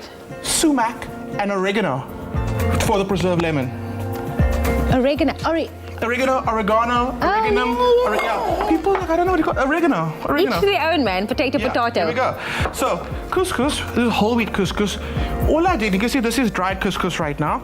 All you do is you add a bit of salt, pour a little bit of boiling water over, cover it, and then it steams. And when it comes out, it's super fluffy. You don't need to put it in the microwave. It doesn't need to go into a pot. It just steams beautifully through, and that's all you need. So we're going to use some of that preserved lemon in there, and like I said, you can use it in your shamula as well. Just clear some space. Hit it with a little bit of parsley. A little bit of pepper. Actually, a lot of pepper. Love black pepper, especially with fish. Like I said, it's a neutral flavor, so go big on your spices. Some Hit salt. it with salt going in there. Then your preserved lemon. It softens. My mouth is doing this because I can, that smell and the taste all together, I'm just like, woo! And that's what preserved lemon does. It gets your taste buds going. We know like adding acid to food always boosts the flavor of everything else you add in there. The preserved lemon does that, but it's super beautiful. So what we're going to do is take the flesh out, and we can use all of it. I just want a little bit of this skin right now. How long do you preserve?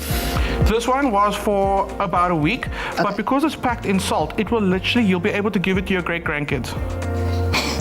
Just make sure you jar it properly. Just like, this is what your grandmother gave you. She left you this preserved lemon. That's all she left you. That's all she left you. Lemons. Okay, but this is really, really good. And the thing about preserved lemon is a little goes a long way because it's so intense in flavor. So all you want to do is just get that into, I'm using the spatula to pick it all together. Pop that in. There we go. A little bit of olive oil. It's so fragrant, so lemony. Also, we've been eating very vibrantly. It's winter, but we've been eating like big flavors, bold flavors, and I like that. You shouldn't eat bold, like dull food during winter, because in South Africa, we get the most amazing produce. Winter, summer, it doesn't matter. We are so privileged, so we're always eating like amazing foods, bright flavors. We should never be eating dull food ever. No, that should just be out of our vocab. We don't need to. I mean, if you have a chef Clem in your pocket every single day, then you never also, get to eat.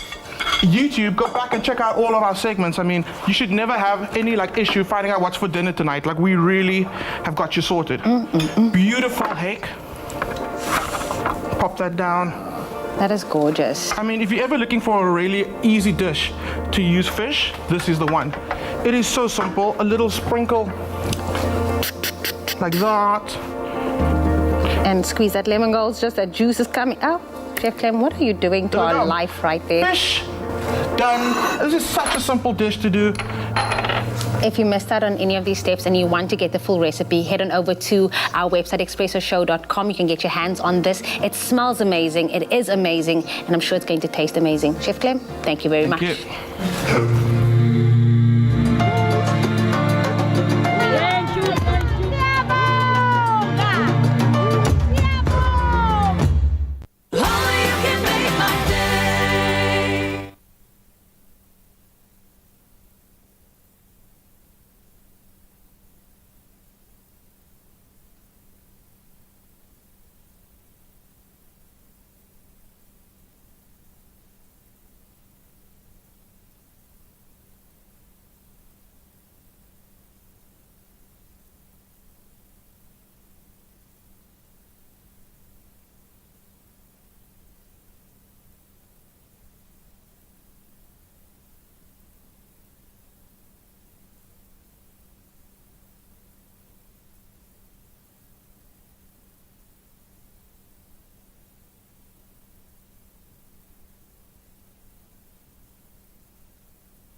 or Sandra? Hello, good morning. Sandra? No, it's Bramley, sir. Good morning. Okay, so Bramley is there from Joburg. Okay, we've got you there, Bramley. Just give us a 1, 2, 3, 4, 5. 1, 2, 3, 4, 5. Lovely stuff. So you can hear us, we can hear you. Sandra, are you there? Yes, I'm here. Is it Sandra, like Sandra? No, my name is Sonia. Sonia. Yes, Sonia, there we go. And you are calling us from Port Elizabeth, right? that's correct. Good stuff. So we're going to be on in about a minute and a half. And Sonia, you'll be up first. Okay. Okay. Dr. Stevens, can you hear the callers? Dr. Stevens, can you hear us? Dr. Stevens, hello. Okay. We're just making sure we're hooked up. Otherwise. Dr. Stevens, can you hear us? Okay, now I can hear you. Okay. It's my feel-good breakfast show. Welcome back. Yes, Yeah. yes, indeed. Welcome back to you too, Tabzi. Yep, welcome back, everybody. Welcome back. We are continuing here on your Feel Good Breakfast Show, Express on SABC3. Our health topic this morning with, of course, endocrinologist Dr. Zane Stevens, who's still with us and is answering all of your burning questions on diabetes and COVID-19. Of course, you did give us a call on 021 110 5552 and sent us your questions on our Facebook page as well. Thank you very much for that, for all your questions that you've sent through via our social media. Dr. Stevens, welcome back. Thank you. And we do have 2 callers on the line. We'll start off first with Sonia, who's calling us from Port Elizabeth. Good morning, Sonia. Good morning. Thanks so much for your call. So what is your question regarding diabetes and COVID-19? Good morning. Yes, I've got a question on the concern of opening the fast food outlets in the COVID time due to the effect it's got on diabetes. If Doctor can just explain to us and to the people out there. Dr. Stevens, would you have any comment on that, the effects, I guess, of fast food on diabetic patients? Sure. Thanks, Sonia, for your question. So I think it is important that somebody living with diabetes is careful in the types of fast foods that they choose. As we know, many fast foods tend to be high in the bad fats, carbohydrates, and often a lot of hidden refined sugars. And if those are the cases, those are exactly the kind of things that people living with diabetes should be avoiding. So people living with those conditions need to be rather careful, because obviously the focus needs to be on maintaining a healthy weight and lowering specifically the carbohydrate intake to be able to avoid their sugars from rising. So I think it is important to be very careful in the selection of whatever fast food somebody with diabetes would choose. Yeah. I suppose for Sonia, it's making sure if she is looking to start a fast food outlet to think about those requirements for a diabetic patient, Sonia. Yes, thank you very much. Thanks so much for the call. We also have on the line Bramley joining us from Johannesburg. Good morning, Bramley. Good morning. Good morning, Doc. Go ahead, Bramley. Hi, Bramley. Hi. I just wanted to ask, so I've got this is more of a personal question in terms of I'm a fitness fanatic, and then the people around me are not as educated with their diabetic health status. So how do I, as a health, instructor, go about, say, changing someone's lifestyle where they're used to living in the herd, maybe let's say the location, and they're used to eating fast food like bunny chows and oily greasy food, and when it comes to them into the greens, it's a total taboo. So how do I get to enlighten them and educate them in taking care of their health and making sure that their diabetic state is maintained? Because they don't actually see where the fault is, but they keep on complaining about their sickness and everything, but they don't actually know where it actually where the source is. So Bromley, you make excellent points, and I'm so excited that people are talking about lifestyle as part of the management of diabetes more and more, and not just relying on their medication. Obviously, medication is important, but it's never going to be effective if the lifestyle doesn't fit what we want people to do. So as I said earlier, the kind of things that really matter are focusing on weight management. And one of the things we can really tell people is that especially early after the diagnosis of diabetes, that studies have in fact shown, and this obviously applies to people with type 2 diabetes, that if you can lose even just a modest amount of weight, of 10% of your total body weight over 1 year, that you've got a 30% chance that your diabetes will in fact go into remission, meaning that you have normal blood sugars without needing any medication. And I think that's incredible motivation. And even if it doesn't mean that you can come off all of your medication, it's going to go a long way to prevent your diabetes from becoming more and more severe and needing more and more treatment with complications in the future. So especially early intensive changes in lifestyle have a very, very important long-term effect. Wonderful advice. Thank you very much for that question there, Bramley. Yeah, you're welcome. Thank you guys for the time. Have a great day, man. We also have another call. I believe this is Jocelyn. Jocelyn, good morning. Good morning, Jeff. How are you doing? Very well, thank you. Where are you calling us from, Jocelyn? Milnerton, Cape Town. From Milnerton. Welcome. All right. What is your question to Dr. Stevens? My question is, I'm a type 2 diabetic. I am currently on glimepiride. What I wanted to know is, when going to bed at night, I have this burning sensation in my feet. Any household remedy for the doctor, please? Dr. Stevens. So, Justin, what it sounds like, obviously you need to be examined that one can be certain, but the two possibilities are, and what it sounds most likely is some nerve involvement of the diabetes. So one of the complications we refer to as peripheral neuropathy. This is when the small nerves are affected, and that burning sensation are the typical symptoms of it, and we tend to be more aware of it at nighttime because there's not a lot of other things distracting us, and so your brain focuses on that discomfort. So the most important thing is to make sure that your diabetes control is optimal, because that's going to prevent that complication from getting worse.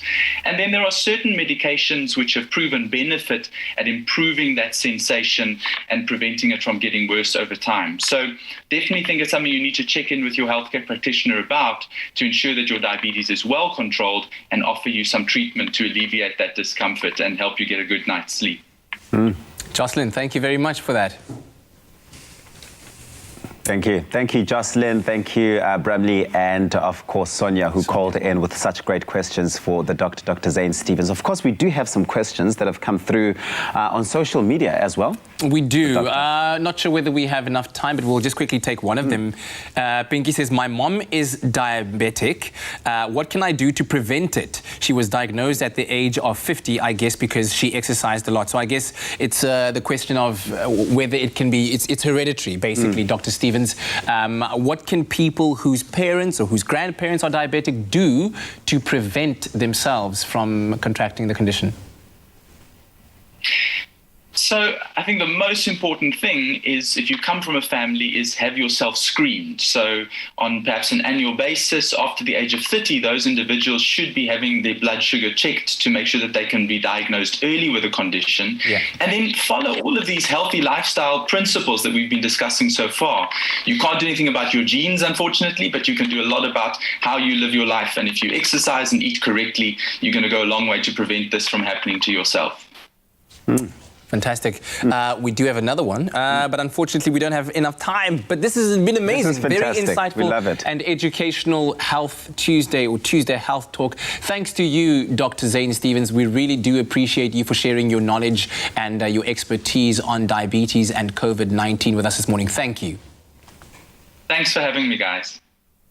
We also had a comment, just to kind of close it off, from Morena, who said, I'm very scared as a diabetic that I will contract the virus. I clean everything with Jik. Also, what precautions can I take to boost my immune system other than vitamin C, selenium and zinc? And I think the doctor has quite addressed that quite broadly in terms of exercise. Just kind of have a look at your lifestyle and do everything that we know needs to be done in order to keep yourself nice and healthy out there. We know that the coronavirus is still here, and to all those who've contracted the virus, we know that our thoughts are certainly with you, and we wish you a speedy recovery. Now, to the rest, remember to take the necessary precautions to protect yourself from the coronavirus by washing your hands for 20 seconds or more with soap or an alcohol-based hand sanitizer. Wear a mask in public and only leave the house when it's absolutely necessary, because staying home saves lives. As simple as that. And now, staying with our Health Tuesdays, of course, experience here on your Feel Good Breakfast show. It's time for us to find out how smell helps COVID-19 survivors. The loss of one's sense of smell is a disorder that affects millions of people across the globe. In fact, it's reported that in the UK alone, over 3 million people suffer from a loss of smell in varying degrees. Now, Absent is a UK-based charity which aims to provide aid and relief to people suffering with the loss of smell through support, through education and practical advice. Their work, headed by Chrissy Kelly, a fellow anosmic, has garnered large attention during the COVID-19 pandemic. As we know, one of the symptoms of having the virus, in fact, is a loss of smell. Many people, even from South Africa, have tuned into her for help, and she is helping so many people. Chrissy now joins us this morning alongside Dr. Simon Gain, who's a consultant rhinologist at the Royal National Throat, Nose and Ear Hospital. And together they'll be telling us a little bit more about the work that Absent does. Very good morning, guys. How are you? Good morning. Thank you very much for having us. Chrissy, I can't even imagine what this must be like for you. I mean, you lost your sense of smell in 2012 after a bad cold. Please tell us a bit more about your story and how you were first introduced to smell training or therapy. I lost my sense of smell after just a bad sinus infection. It was very troubling to me. I experienced total smell loss for about 6 or 7 months, and then I started getting kind of strange smell messages, which turned into something called parosmia, the distortion of smells. And I know that many people who have had COVID are experiencing this distortion phase, and that makes it very difficult to eat.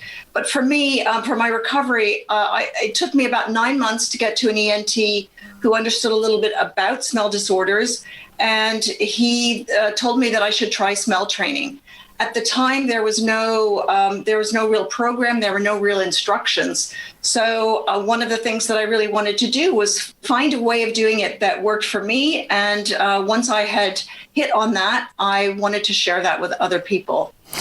One can only imagine the effect that this must have on your life, and how I can just try to imagine the brain trying to rewire itself, and to manage something like this must be, as you say, quite a terrifying prospect. But Simon, you can kind of take us back to the beginning. How is smell loss defined? We talk about sort of degrees of smell loss. So we always take it from a patient point of view. So people will come saying, I've lost my sense of smell. And you can do various tests to look at what they can smell, what they can't smell, how strong something needs to be before they can smell it, whether they can distinguish between that smell and other smells, for instance. And we have numbers, but really it's about the subjective experience of losing this connection with the world, which is very important to a lot of people.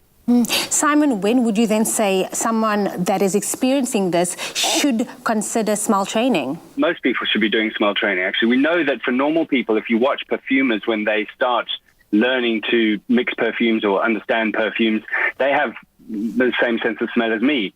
But the more they practice, the more they develop it, the better their sense of smell gets. So there's nothing wrong with starting it, even if you're worried that your smell isn't as good as it was. But in relation to COVID, there are two types of smell loss. The first is a very sudden loss, and then usually after a couple of weeks you get it back, and it comes back almost completely. In that case, smell training, it might be fun, but it's not necessary for you to get your sense of smell back. But if your smell isn't coming back over the next couple of weeks, then starting smell training is very important. We know there's lots of studies. It really makes a difference to getting your sense of smell back. I can just imagine trying to eat, that must be one of obviously the key areas. Chrissy, obviously this therapy has garnered a lot more attention, as you have stated, during the last few months because of COVID-19. Can you tell us a bit more about how the pandemic has impacted your work? Oh, the impact on Absent's work has been incredible. Our membership has grown 5.5 times since the pandemic started in about February. So we've been swamped with people coming in for information. And of course, the kind of information that we can provide up until just recently is always based on what we knew about post-viral smell loss pre-COVID. So we're doing the best that we can to give people the best quality information. Of course, all the while, we're if you imagine that all these new COVID-19 patients form a new cohort, their experience might be a little bit different. So we're still discovering that. But one of the things that's unique about the Absent Facebook group is that we're actually watching in real time what's happening to these patients, and we're hearing their stories and getting a good idea about what might be happening in the recovery period. So that's very important. But in the meantime, we support people as best we can with the best information and advice that we have available. Well, Dr. Simon Gain and Chrissy, stay with us. Just after the break, we'll be discussing the method to smell training a little later on. And of course, you at home, weigh in on the conversation. Expresso Morning Show, SABC3.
It's my feel-good breakfast show.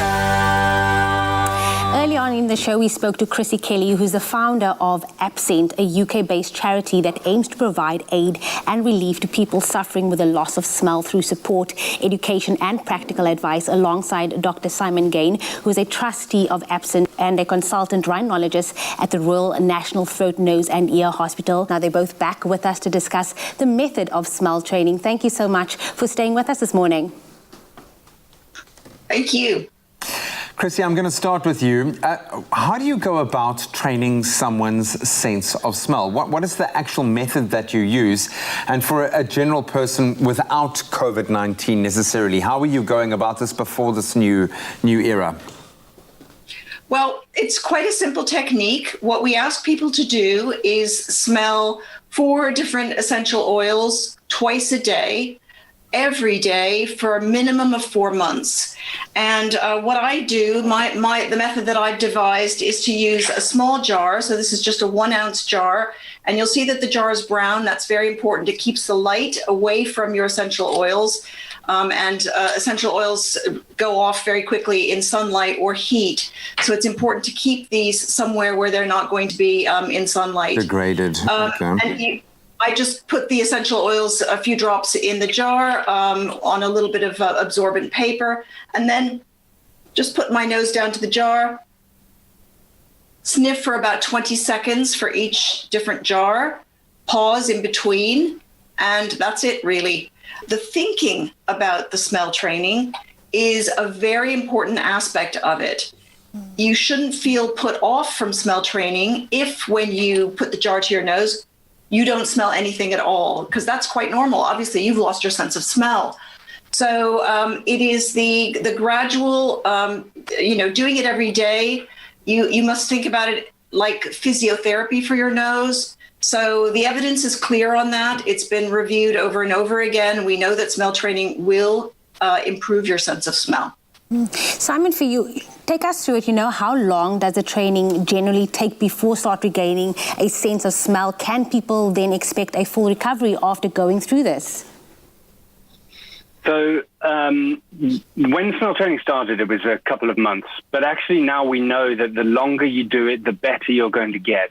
The more smell you're going to get back. When we do these measurements, we can see that people continue to improve over months.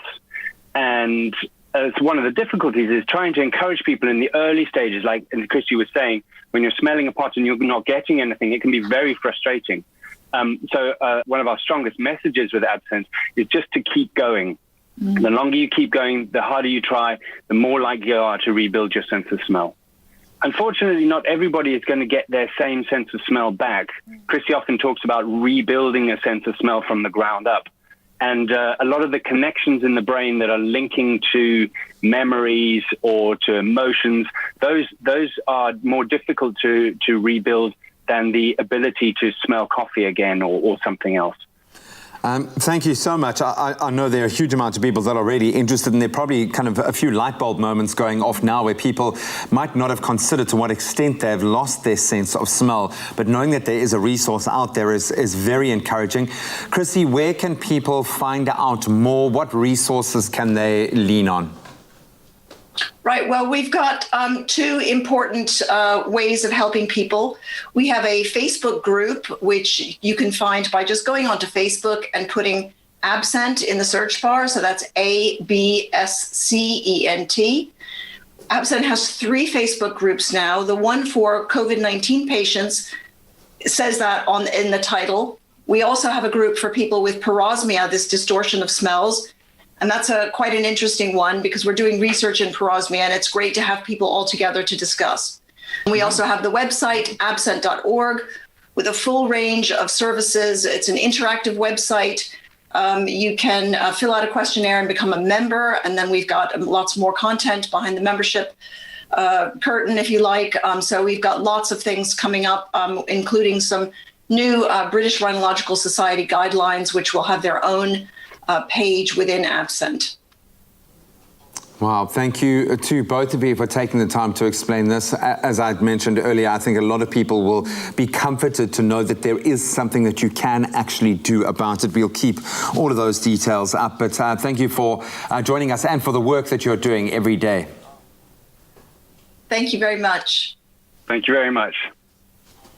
Now, this is a condition that has, especially during this pandemic, affected so many lives, but it's also brought the plight of people who suffered with this condition, the loss of smell, to the forefront. If you want to find out more information about the work that Chrissy and Dr. Gain are doing, you can visit absent.org or go onto their Twitter page at absentuk.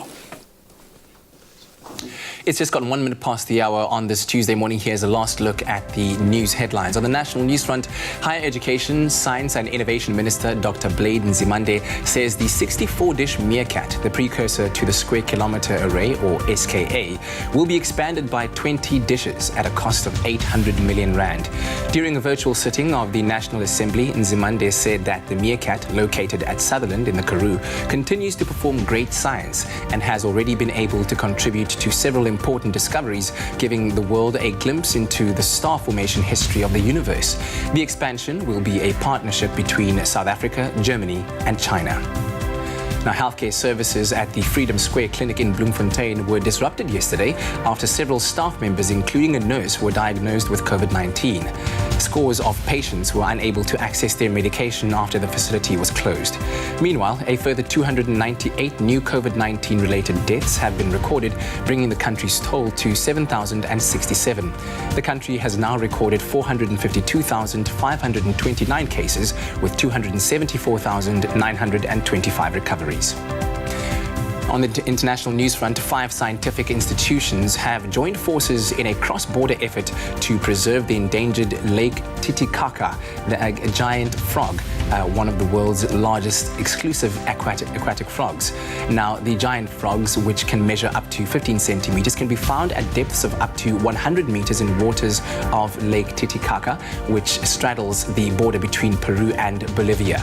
The amphibian is threatened by pollution from mining and also by its use in traditional medicine. The scientists will study the habitat and also carry out genetic analysis to find out how to best protect the species.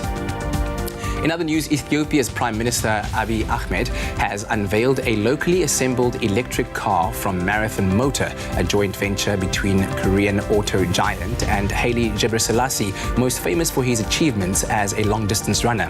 The Prime Minister's office said that the project came about after the athlete, who set 27 world records in his time, convinced the car manufacturer's CEO to establish an electric car assembly plant. Now, the electric car does not require charging at terminals and can rather be charged anywhere.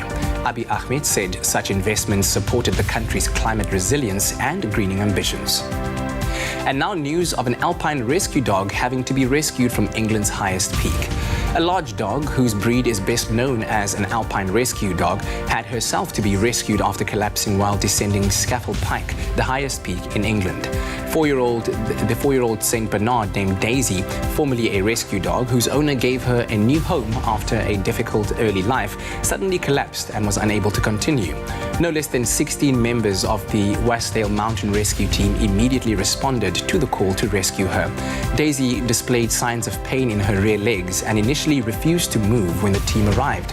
After 5 hours of coaxing and plenty of treats, Daisy, who weighs some 55 kilograms, settled down on the improvised stretcher and was carefully carried down the mountain. Now, after a good night's rest, Daisy is much better, the rescue team wrote on their Facebook page, but she apparently feels a bit guilty and slightly embarrassed about letting down the image of her cousins bouncing across the alpine snows with barrels of brandy around their necks to rescue people. And finally, taking a quick glimpse into the world of entertainment this morning, popular Mzansi artist Babes Wodumo and Mampencha have been on a rocky road since March last year, when a video of Babes allegedly being beaten by Mampencha went viral on social media and sparked a debate on domestic violence in the country. After a 3-part docu-series about their relationship that was set to air in January was pulled off the air by the couple as they felt it portrayed them in a bad light, they're now making their respective comebacks in the music business. They've been working on their music during lockdown, which has resulted in Mampencha releasing his first ever full album as a solo act called Putmatlisa. Now, it took him 1 week to finish the album, which he describes as a new sound that is Gqom-inspired. Now, he wants to set the record straight regarding his public image through his music and says Babes' new album, Indandokazi, is also inspired by her life. He added, when you listen carefully to our albums, you will hear we sang about our lives. She's talking about her experiences and what she has been through. We're reclaiming our dignity. Well, that's it for the news at 8 o'clock. Let's take one last look at the sporting headlines with Graham.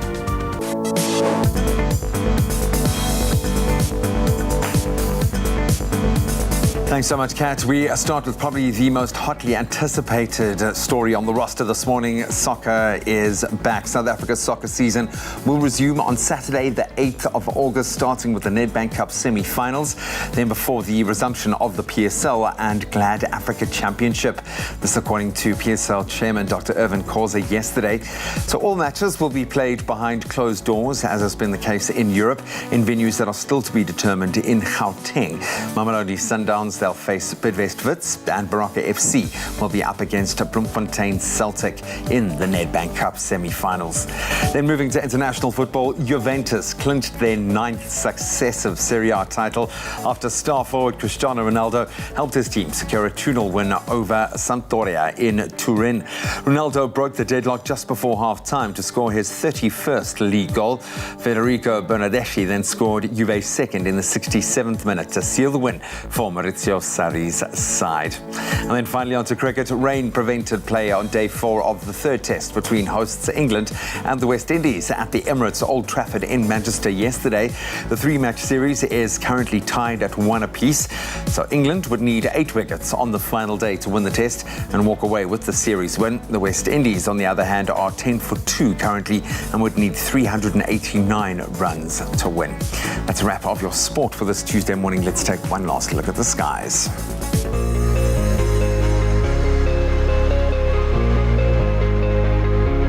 And we take a look at the skies indeed one last time this morning. Here's a quick recap of today's sunrise pictures that we have received from you this morning as we get into the forecast for the day. Sino took us to East London out in the Eastern Cape with this pretty sunrise picture. Take a look at that. It looks like a good day is expected out in East London at a max of 24 degrees. Then we move over to KZN where Sibabalwe was concerned about the rain with this image of a heavily clouded sky out in Durban. The sun does come out to play today, Durban at a maximum of 22 degrees. Then we head on over to Limpopo with Refilo's sunrise picture taken out in Polokwane, PLK. It's a partly cloudy day out there today with a low of 6 reaching a high of 16. But lastly and definitely not least, Nancy Govender shows us her photography skills with this deep orange sunrise picture taken out in Pennington, KZN. Thank you all so much for sharing your pictures. They're beautiful and you at home can do the same and we'll show it live right here on the show. Share those pictures through to us on our Facebook, Expresso Morning Show, SABC3. And now a stunning video of a storm in New York City a few evenings ago shows lightning striking just behind the Statue of Liberty with a cloudy backdrop. Michael Calabris sent us this picture. He captured the brief video of Lady Liberty while he was working on board a ship near the statue, and he says he was merely in the right place at the right time, adding that he just used his camera phone to capture the stunning shot. It was, of course, his love for weather and instincts as a photographer that caused him to start filming, he said. He says it's the best video I ever captured. That's what he put out on his Twitter while sharing the video. This video has gone on to receive over 2 million views on Twitter. Beautiful stuff. And now those temperatures one last time for today. Polokwane, your low is 6, reaching a high of 16, with a 2% chance of rain for Mbombela, 8. That's your minimum, reaching a maximum of 23. Pretoria, 5 and 17, with times of sun and clouds for Johannesburg at 48% chance of rain, 4. That's your low, reaching a high of 16. Mahikeng, 3 and 19. You're out in Klerksdorp today, 2 is your low, reaching highs of 20, with Kimberley starting off at 4, reaching a maximum of 21 degrees. If you're out in Bloemfontein, 1 and 18, with Richards Bay, 1% chance of rain, 11 reaching a high of 24. And Pietermaritzburg, 8 and 22. South Africa's playground, Durban, 10, that's your low, reaching a high of 22, with Mthatha starting off at 3 and peaking at 24 degrees. If you're out in East London in the Eastern Cape, 9 and 24, with Craddock at -1, reaching a high of 24. Port Elizabeth, the friendly city, 7 and 21. George, 10 and 19, with 25% chance of rain. And if you're out in the mother city, Cape Town, 3% chance of rain today, 11 and 18 your temperatures. Worcester, 6 and 19. Sutherland, -1, that's where you start off peaking at 18, with Uppington starting off at 5, reaching a high of 24 degrees. That's where we leave it for this morning. But no matter what it's looking like in your part of the country, hey, be sure to make it a feel-good type of Tuesday. Well, it's sure to be a feel-good Tuesday because it is a Tuesday. Roderick is here, which means only one thing. When Roderick is here, it's here. Which means, and we always get blessed with obviously the sound checks beforehand, so we kind of get our own sneak peek. Are we allowed to let the people know what's the choice for today? So today I'm kind of diving deep into the archives. Ooh. And I told Roderick this now, that I sang this song. The last time I sang this song was in 2002, I think it was. Wow. No, 2003, when I was in grade 11. Wow. It's the first song that I ever won a competition with. So it's it's up there, I'm guessing. There's a massive emotional attachment to this song. But that's awesome, hey? Yeah, so some of you might know it. It's a song called Broken Vow by Josh Groban. So if you're listening later on, maybe get your voices ready. I know it's very early in the morning. Maybe you want to sing along when you're at home. No, I love it. I like this pocket that you're in at the moment. I dig the vibe, you know? It's a zone, right? Yeah, no, it's a zone, and we're all loving it. Expect the emotions to run very high. Hopefully you will have the opportunity to connect with this song a little bit later. But it's Tuesday Tunes, baby. Keep it locked right here on Expresso. Are you tired of conference calls, connectivity problems, and need to go on site or be in the boardroom? Well, Mango are soaring the skies once again. As we navigate through this new normal, businesses need to recover, and Mango cares about business. For affordable and reliable business and essential travel, visit www.flymango.com. Go discover more. Go Mango. Book now. Terms and conditions apply.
Well, you're still keeping it locked right here on your Feel Good Breakfast show. Now, did you know that iron deficiency means that your body does not have enough iron? Your body needs iron to help carry oxygen through your blood to all parts of your body. Now, did you also know that iron deficiency affects more women than men, with 1 in 2 women in South Africa suffering from iron deficiency?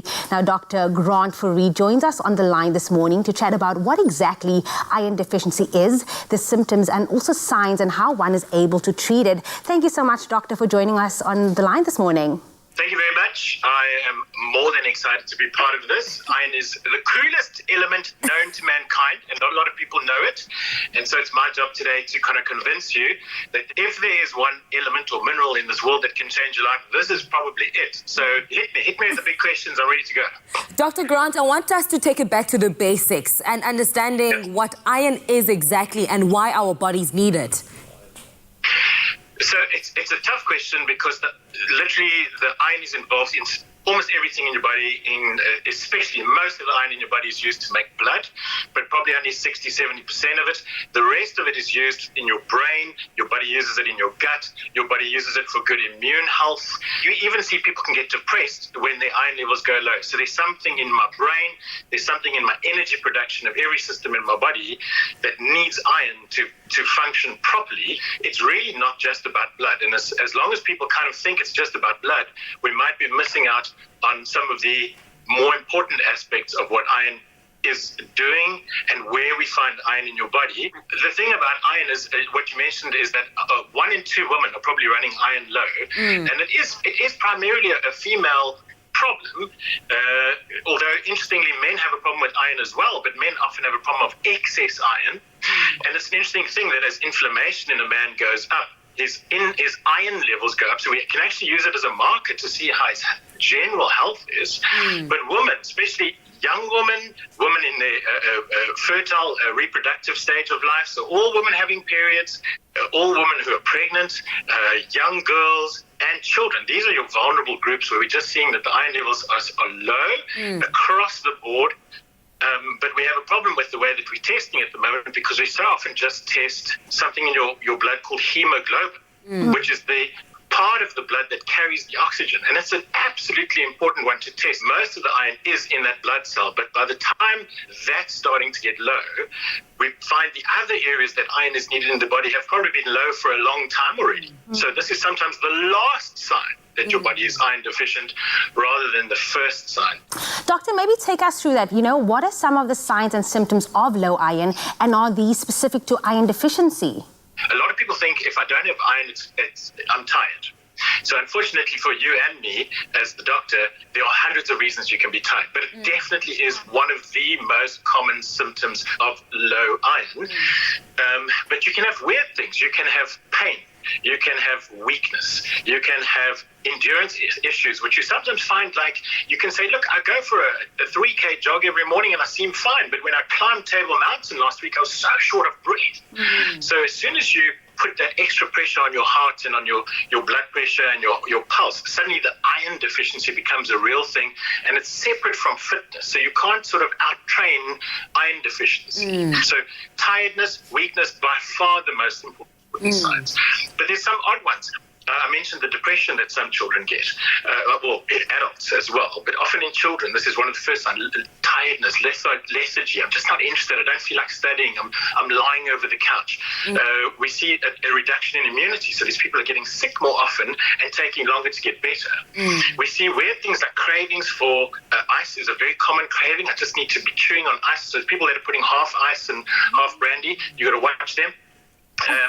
Then some people actually feel like chewing things which are quite picker, so they want to chew things like chalk and sand and soils, and so it's almost the body knows it needs a mineral and it starts to look for sources of this mineral. Dr. Grant, you are mentioning things that we easily overlook. If I'm tired, I just think, I'm just tired, let me get an injection of, some sugar or anything to keep me going. As you've mentioned, coffee is the one thing that we usually lean on. But if you find that you are iron deficient, how do you treat it, doctor, and choose the best iron supplement for your body?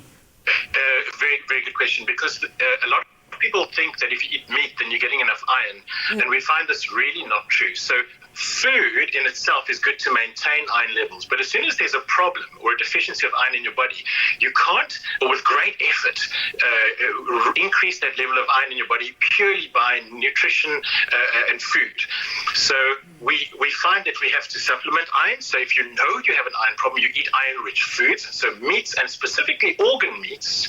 So mixing things like liver and heart and kidneys into minces and things is a great way to get in, but that's not great for the vegetarians. They're just not so happy with that idea. So there we go for chickpeas and lentils and dark green leafy vegetables, and a lot of your root vegetables have got a lot of minerals in them. But it's hard to get that. So we kind of differentiate between iron maintenance, which is nutrition and sort of low strength iron supplements, and iron treatments, which is your higher strength, we call bioavailability. So this is the iron supplement that's going to give you a good iron deposit that your body can actually use and store and build up on. So you have good quality iron supplements, and one has to differentiate between that then. And you can possibly ask when you buy your iron, is this a treatment or is this a supplement? It's a very important distinction to make. I often make use of intravenous iron when I just feel like I need to get this up really quickly. It just must be given in a way, and it must be tested and checked that it's actually getting into your body well, it's being absorbed well, being used well, and it's going to the areas of your body that your body actually needs. This is just like an enlightening moment for me, because it's like it's better to maintain than, you know, try to cure or make up for what you have lost over the years. So thank you so much for joining us this morning and just shedding light on this very important, you know, matter, iron deficiency, and the importance of maintaining, you know, a correct level of iron. I hope that you have an awesome morning further. Thank you. Okay, such exciting stuff to tell you. So you better be here next week, but you guys will probably be here. But the other people, tell them they must come, because next week we need to tell you what the different irons are and how to get that into your body. Noted, Doctor. Well, you heard it here on your Feel Good Breakfast Show, to keep it locked. Now, everyone gets tired from time to time, but if you feel exhausted every day, you may be suffering from fatigue, a symptom of iron deficiency. Now, 1 in 2 South African women suffer from iron deficiency. So if you are concerned about your symptoms, it is important that you find out with certainty whether iron deficiency is the reason by speaking to your doctor in order to work out what is causing your symptoms and how to treat it best. Get the right amount with FerryMed, South Africa's #1 prescribed iron treatment. Visit ferrymed.co.za now for more product information.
Warm up your winter with Super M by winning your share of 500,000 Rand in cash and prizes.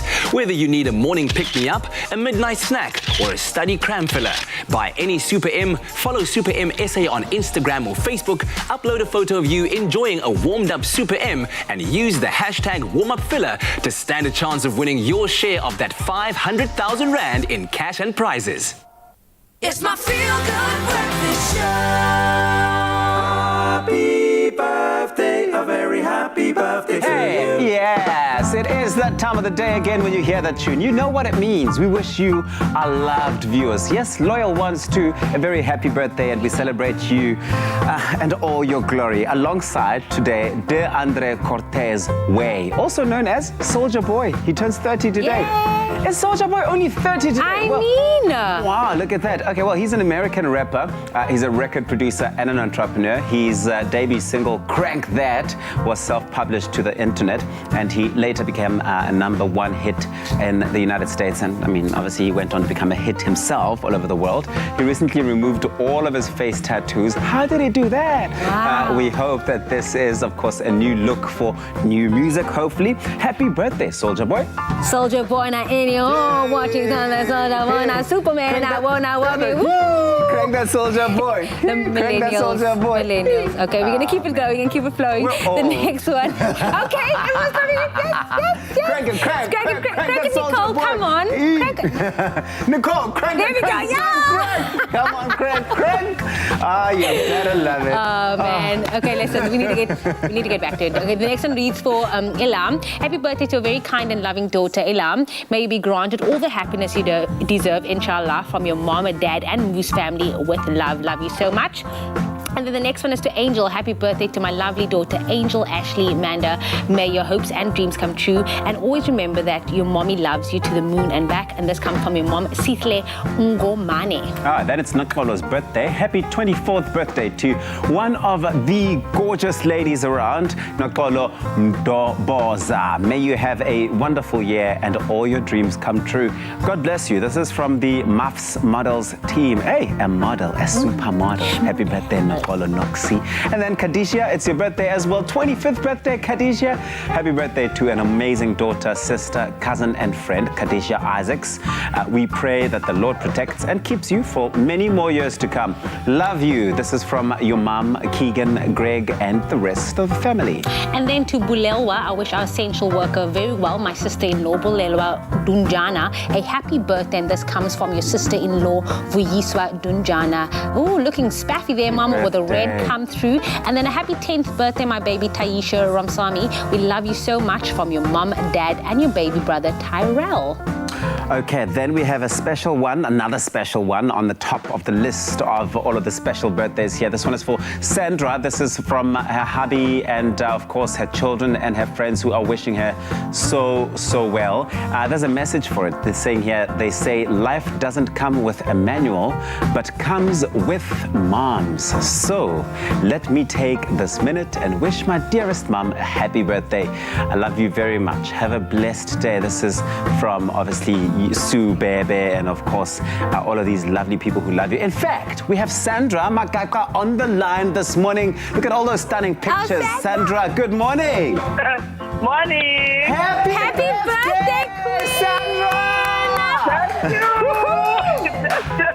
Oh, what a queen. Happy birthday. We're just looking at your pictures now. Thank you very much. We're looking at your pictures now and we're like, yes, queen, come through, gorgeous. You look absolutely amazing. If I may ask, how old are you turning today, Sandra? I'm 55 years old. And how are you celebrating today? How are you going to spend your birthday? What have you got planned? Wow, my family is going to make a prize for me. Ooh, they are going to take me out for breakfast. Nice. And an old friend of mine is going to make a nice cake for me that is going to be written 55 years. Tracy. Wow, Cece. I mean, look, you look amazing. And looking at all of these pictures of you here, you are just so happy in every single one of them. And we wish you all of that happiness multiplied for many, many, many, many, many years to come, okay? Thank you very much, Expresso. We love it, we love it, and your family loves you. The Sandra. Of course, you can also get a feature on here, but of course, if you'd like to send your loved one a birthday message as well, then you can do so by sending through your birthday videos to 071 640 6551, or you can email us. Please email us your wishes to birthdays@cordova.tv. And right now, we're going to head back to the kitchen to make some yummy bran and oatcake sandwiches. Ooh, okay. Lovely. Ooh. Clover Fresh Milk is the #1 milk brand in SA. made with love by Clover. Hey, happy birthday to you, Sandra. Hope you have a fantastic day. Thanks for taking the call. And hey, if it's your birthday today as well, happy birthday. Now, if you're looking for an indulgent snack, but you're also watching your waistline, then we've got just the thing for you, a delicious low-carb treat that you could and probably should be enjoying to brighten up a gloomy day and make those blues go away. Now, our Clover Fresh Milk bran and oat cake sandwich cookie is just the thing you need. Look at it. It's a thing to marvel at. It's a thing to dazzle at and to taste. Nicole, I'm very excited about, because anything that involves taking kind of like the ordinary ingredients like oats and bran and changing into something really cool for breakfast. So you can just liven up the menu a little bit is 100%. Always welcome. And also like liven up your lunchboxes for work or your go-to snack when you're feeling peckish. Like this is the ideal thing. You want people looking at your lunchbox and going, what is that? Exactly. So we got our bran and oat flours going in here. So we've gone away with the refined flour for today for this recipe. Then of course you're going to use some oats as well going in here. So this is really a high fiber. Do you create your own oat flour or do you buy it as is? You can create your own oat flour if you have a blender. A blitzer. You just put dry oats in there and just... Exactly. Just keep processing it all the way till it's nice and fine. You can even sieve it if you want it super fine. Yes. But I kind of like the little bit of texture to it. Okay, good. So we added some walnuts. So you can use pecan nuts or any nuts that you have in your pantry. Almonds, exactly. I've added some chopped up dates. Oh, yes. For the sweetness, there's our natural sweetness. And not just that, I don't think people realize just how, I don't know if it was just my experience, but when there was a time when in the morning on the show, I was having literally 2 dates and like a liter of water. And that would give me energy for like days. Yeah, but that's what they do also to break their fast, and also in Dubai, that's like their tea time snack. And I know in Iran as well, they take dates and they dunk it in tahini. Yo, wow, okay, I'm loving this recipe already now. Cool, so we added some dates, a little bit of baking powder. Then for our natural sweetness, we've got some honey going in here.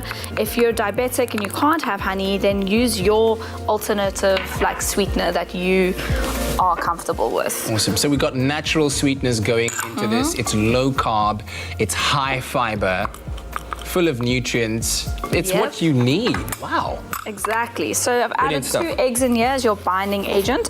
Then as our wet ingredient, we're going to add a little bit of our Clover full cream milk in here, just a cup.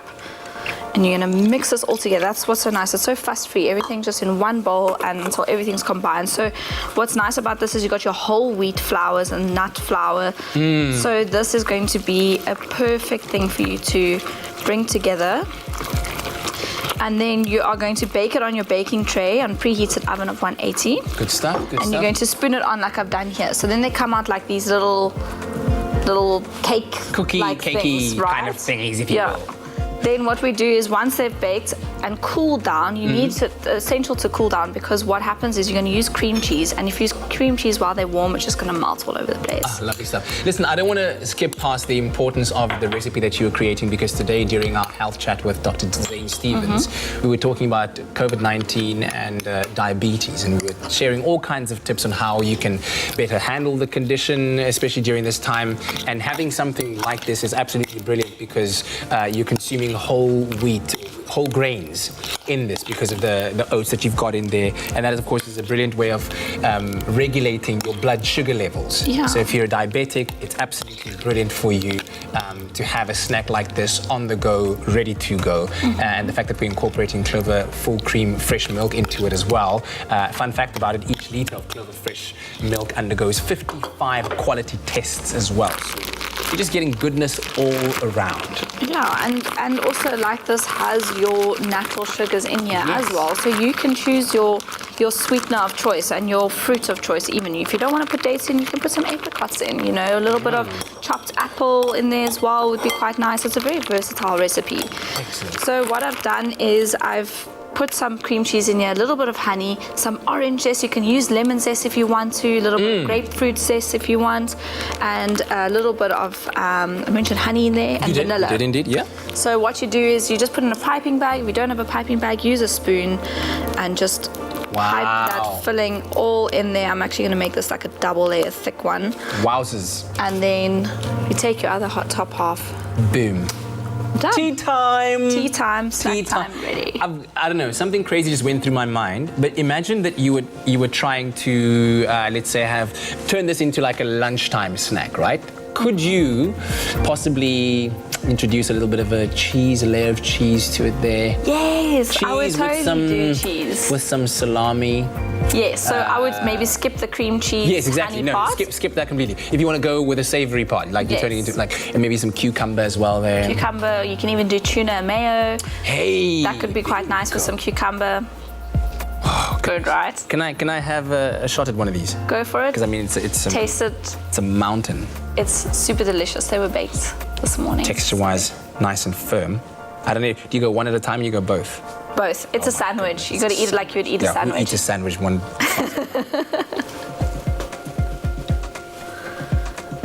That's great. Breakfast in my mouth. Yeah, so you can feel it's high fiber and it's going to fill you up and sustain you for the day, right? I'm not going to be able to talk right now. Got a full mouth. Good manners. You know what to do though. Recap, guys. It's delicious. Wow.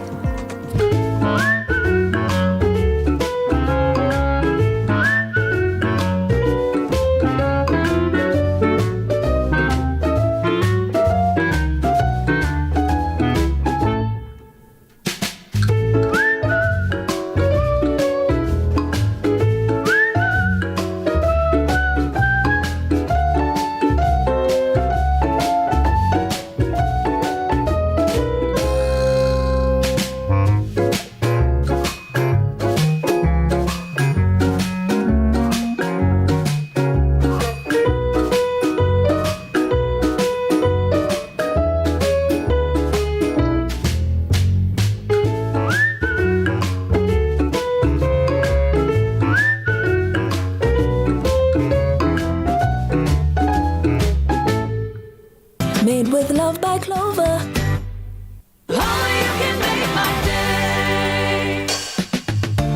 Clover Fresh Milk is the #1 milk brand in SA.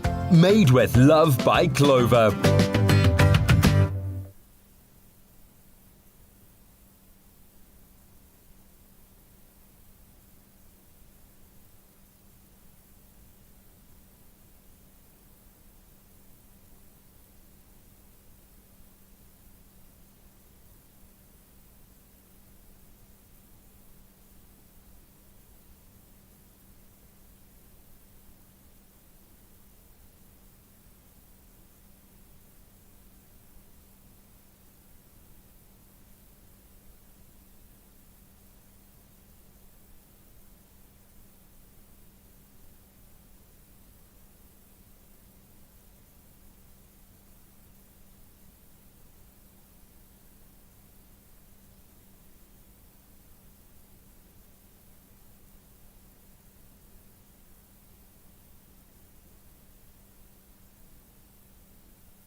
It's my feel-good breakfast show. Welcome back to it. You're still keeping it locked right here in your Feel Good Breakfast Show. It's Tuesday. Yes. And of course, we know Tuesdays are our favorite day because we get to announce a very lucky winner, compliments of Big Flex. And yes, we do. And we are right on time to announce this Tuesday's lucky winner. Can we get the drum roll, please? Yes. And a huge congratulations to Siseko Eko Bonga. Hey, Siseko, you have won this week's 5,000 Rand shopping voucher courtesy of Big Flex. Another big round of applause, please. Come on, Siseko. This is what Siseko said. He said, I mastered my work look of all black and maintained a high quality standard even though my budget is tight. And that's why my hair must be removed, because you can't mix food and hair. I love that. I love that. Now, of course, enjoy shopping until you drop Siseko, but stay tuned because there's one final 5,000 Rand shopping voucher up for grabs later this week, and you could be that lucky winner. Let's find out how Graham masters his look. You're still tuned into your Feel Good Breakfast Show Expresso here on SABC3. Now, for anyone who grows a beard, or is at least trying to grow some kind of beard, they know that it's not quite that simple. In fact, it takes a bit of work that goes into it to make it look good, to maintain it, to style it up. And today we're chatting to our own G-Man, Graham Richards here, about his go-to look and how he masters it. And of course, joining him as well, we welcome Men's Health South Africa's fashion and grooming editor, Aziz Jacobs, who'll be talking to us about beard trends and styles. He's on a video call. Aziz, good to have you with us this morning. How are you? Thanks. How are you guys? Very well, very well. Also a man with an equally well manicured beard. I know, we both had to as you can shoot a quick look to see your well-kept beard, man. But always great to connect with you and your team. Thanks for joining us. Yeah, absolutely. Graham, let me start off with you first and talk to you about, I mean, you're a very busy man. You're a hands-on dad. You're an entrepreneur. You're a presenter. You're a philanthropist of sorts as well. How do you kind of keep your look going? What is your go-to look? Do you have one of those? I really do, and it's taken a while to get to this point. And maybe Aziz, you can relate to me here. But it got to a point where I realized that I just was always keeping the beard. Yeah. Maybe it was laziness initially, that I just didn't want to shave every morning for the show and kept a bit of a beard. But now, if I've shaven like cleanly once in maybe the last 3 years, and it looks and feels so weird that I'm like, no, I don't want to do it again. But obviously, then you've got to maintain and look after it. So for me, it's not really a full beard, but I like to keep a full kind of facial hair kind of thing going, which means you've got to kind of edge it. You've got to look after your beard. You've got to take care of the skin underneath it, which I think people forget about. But I've gotten it down pat now that it's become like part of my process on a Sunday night before I start the week of on air. I'll go through my beard shaping. I'll do a bit of a trim. Okay. And then once or twice during the week, I might have to do a little bit of a trim. I clip it on a 3. Number 3. That's kind of the thing. And if I'm wanting to kind of, really spice things up a little bit, I might go down to a 1. But generally, I'm on a 3. And then I'll use my Flex 5, the edging blade, to clean it up and just to neaten it up. But and that's how you create that like Aziz, that 5 o'clock shadow. Or are we talking 6 o'clock overhanging Berg shadow there? I'm not sure. I'm not sure which category. I've moved into twilight with this one. Twilight. Aziz, what would you say are some of the best beard styles, especially for busy dads like Graham out there? Yeah. I think one thing when it comes to beard, once you start growing it, you become attached to your beard, and it's all about kind of finding a suitable style for you and to suit your personality as well. And I think there's like 5 beards that's been like trending in 2020. Obviously, like Graham, the short beard, which is very easy to maintain. It's acceptable. It suits most face types. And then we've got, obviously, the longer, fuller beard, which you hipster town, which you definitely have to maintain. So it needs some hands-on grooming when you sport a longer beard. And then you get the beard stash, obviously, where the mustache is a little bit longer than the beard around your face. And then a very interesting trend that I've seen guys are trying is the Bulbo beard, which is almost, if you think about Robert Downey Jr. and Iron Man. So guys are really experimenting with those styles, and then obviously the goatee as well. Are those some of your favorites, Graham, or do you have others on your radar as well that you've been working on? Obviously, through this grooming journey, I've been able to meet a lot of guys with a lot of different beards. So I've become quite fond of like a full beard. I really do enjoy it, and I think it's become a lot more acceptable now, but it's got to be so well looked after. I think that's the key thing. It's a fine line between sporting a good full beard and then looking overgrown. And so like I often think if you're going to get dressed up and you're going to put a suit on and those final little like touches to your tailoring, the same needs to be done to your beard. So I really like a full beard, and I mean, I don't have the kind of facial hair to grow, or I don't know, maybe I'm just not brave enough to try a different style like a goatee or the Robert Downey Jr. look. But for me, I wouldn't mind a full beard. Yeah. Maybe you should try it. Buy one of those fake ones and see what it's like for the weekend, whether you can handle it or not. But let's talk about, because I mean, the beard is only but one part of your look. So how do you go about mastering your look? It's weird. I've been thinking a lot about this because obviously we've been going on this journey with Big for a long time, and I've had the opportunity to really see what it means to guys to, when you kind of term master your look. So I think the most important thing is take a little bit of time to look after yourself. That self-care, it's one of those easy go-to tools that has a massive payout. So just a little bit of time to make yourself feel a bit better about the way that you look has a huge effect on your confidence, on your outlook on life. It's amazing. So when other things might be out of your control, just by spending a little bit of time making yourself feel a little bit better about the way that you look can have a massive, profound psychological effect. So that's the first thing. Look after your skin. Maybe it's because I'm at the age that I'm at, but you only get one shot at your skin, and that's the thing. So if you mess it up, that's it. So you can't go back, and you want to age gracefully. Most guys want to kind of go the George Clooney route and age well and look better the older that they get.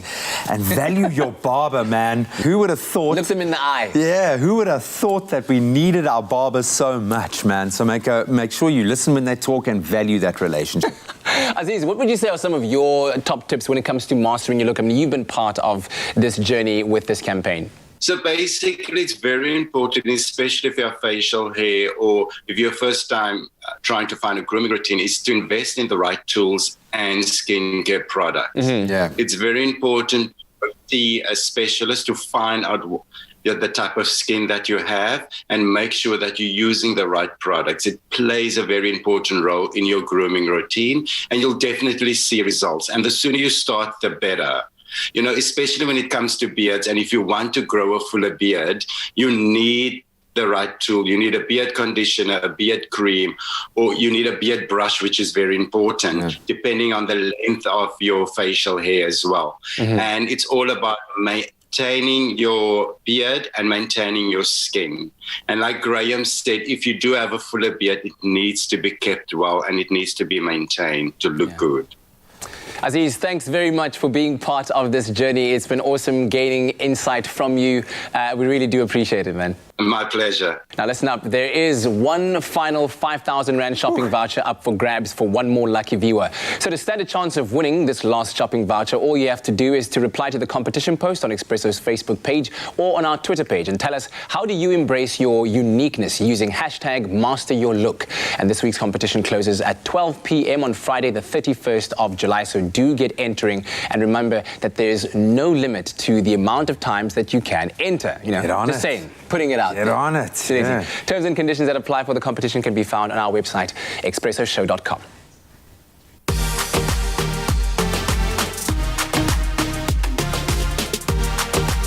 Master your look with Big Flex.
What's better than a sugar-coated, deliciously crispy golden brown donut and 100% Arabica beans brewed to perfection? Treat yourself and warm up your morning with a little sweetness from McCafe with the all-new mini donut and cappuccino offer. A little lovin' doesn't have to cost a lot. Great coffee, simple. It's my feel-good breakfast show. Yes, it is your feel-good breakfast show on SABC3. It's called Expresso. For those of you who, like me, stopped counting after day 35, today is, wait for it, take a deep breath in. Take a deep breath out, release slowly. Day 124 of the lockdown, and we are still here. And we're sure that by this point you've been through a whole host of methods to maintaining your sanity, right? Absolutely. That's why we're sharing words of wisdom from Dr. Prem Jagiyasi, a best-selling author and acclaimed life coach who offers this advice for coping with the challenges of lockdown, because there's been so many. There's been we lots. speak about it so much, your mental health, the emotional health. Financial. Absolutely. And this is the words that he had to say. When you can't go outside, how about exploring the inner universe? It has far more potential than the external world can ever offer. Wow, look within. So one way we've been able to cope and maintain our sanity during lockdown is really just being treated to the velvety tones of our very, very own Katlego Maboy. And I know that it's helped you as well as he performs this week's song selection for Tuesday Tunes. What have you got for us? So today, a very special one, as Kat let us know a little bit earlier. This is the tune that won him his first ever award, vocal award, which is really cool. How old were you at the time? I was 17. Wow. 17 years old, yeah. And it's a song that I think I didn't trust myself to perform on stage. And I remember I was so inappropriately dressed when I performed this song. I had like torn up jeans and like superstars, looking like I was about to rap. And then I burst out into this melodic tune. And velvety. Yeah. Velvety is the word that as was Uncle used. Tubbs Do you says. feel appropriately dressed today, dude? Rather. You feel it. We're all feeling it this morning. It's an absolute gem by Josh Groban. It is Broken Vow, and what we want you guys to do is be inspired by Kat's performance this morning. Then share with us your own rendition of this beautiful song on our Facebook page using the hashtag Tuesday Tunes and at Expresso Show. That's the handle. That's a great idea. And if you are good enough, if you inspire you are good us, enough. Believe me, you are. We're going to make a beautiful compilation for next week's Tuesday Tunes, because we're just so proud of you guys, our viewers at home, and we want to unearth South African talent, because boy, isn't there an abundance of it. So hopefully this will, if nothing else, put you in the right key and help inspire you to inspire others, because that's what we can do. That's something that is in our control during lockdown. No matter how dark the days are, we can always sing and rejoice. So here he is for this week's Tuesday Tunes. It's our very own Katlego Maboy.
Remembering when I was your own, I let you go, I let you fly. Why do I keep on asking why? I let you go now that I've found a way to keep somehow.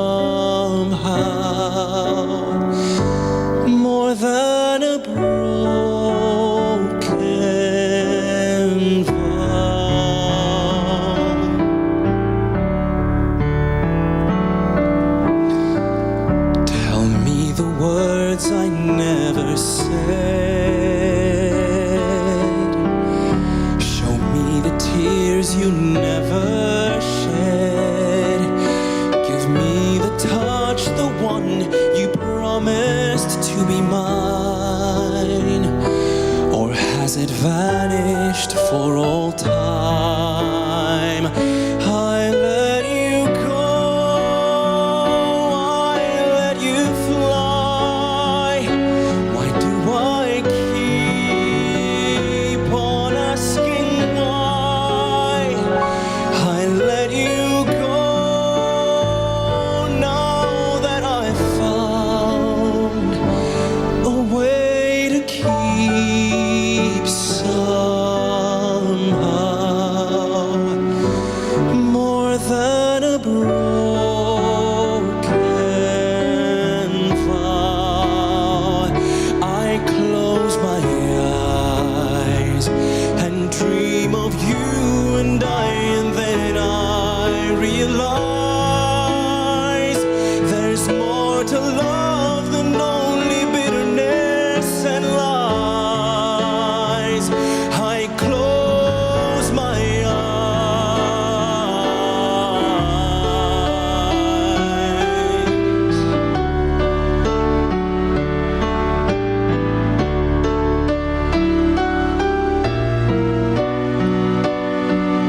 I'd give away my soul to hold you once again and never let this promise end. I let you go, I let you fly. Why do I keep on asking why? I let you go now that I've found a way to keep somehow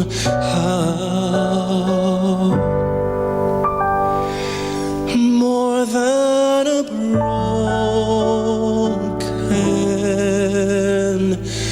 vow.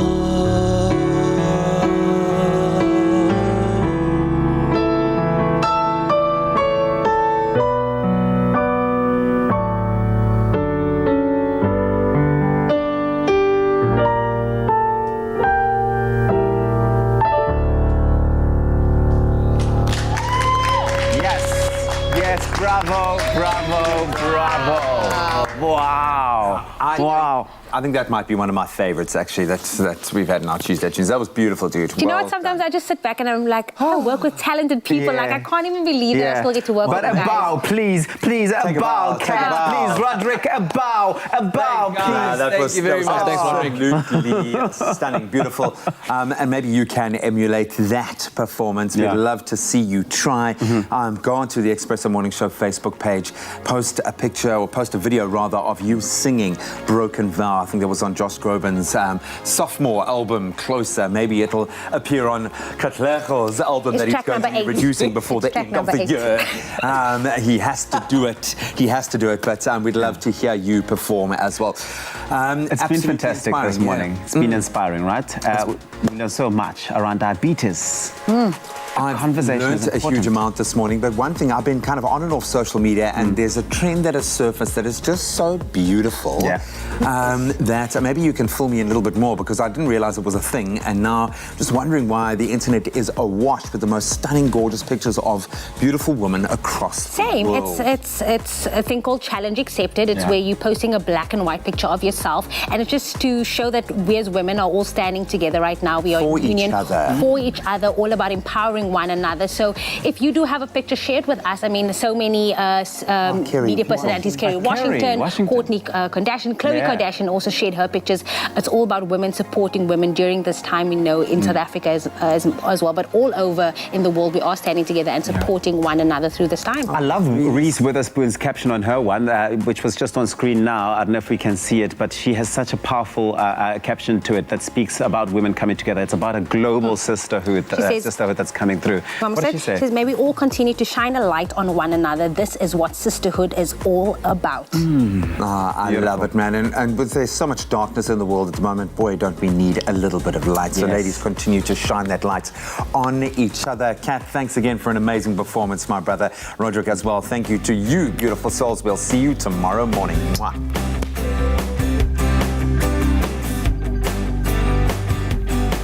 Expresso Show, made with love by Clover. Another feel-good production.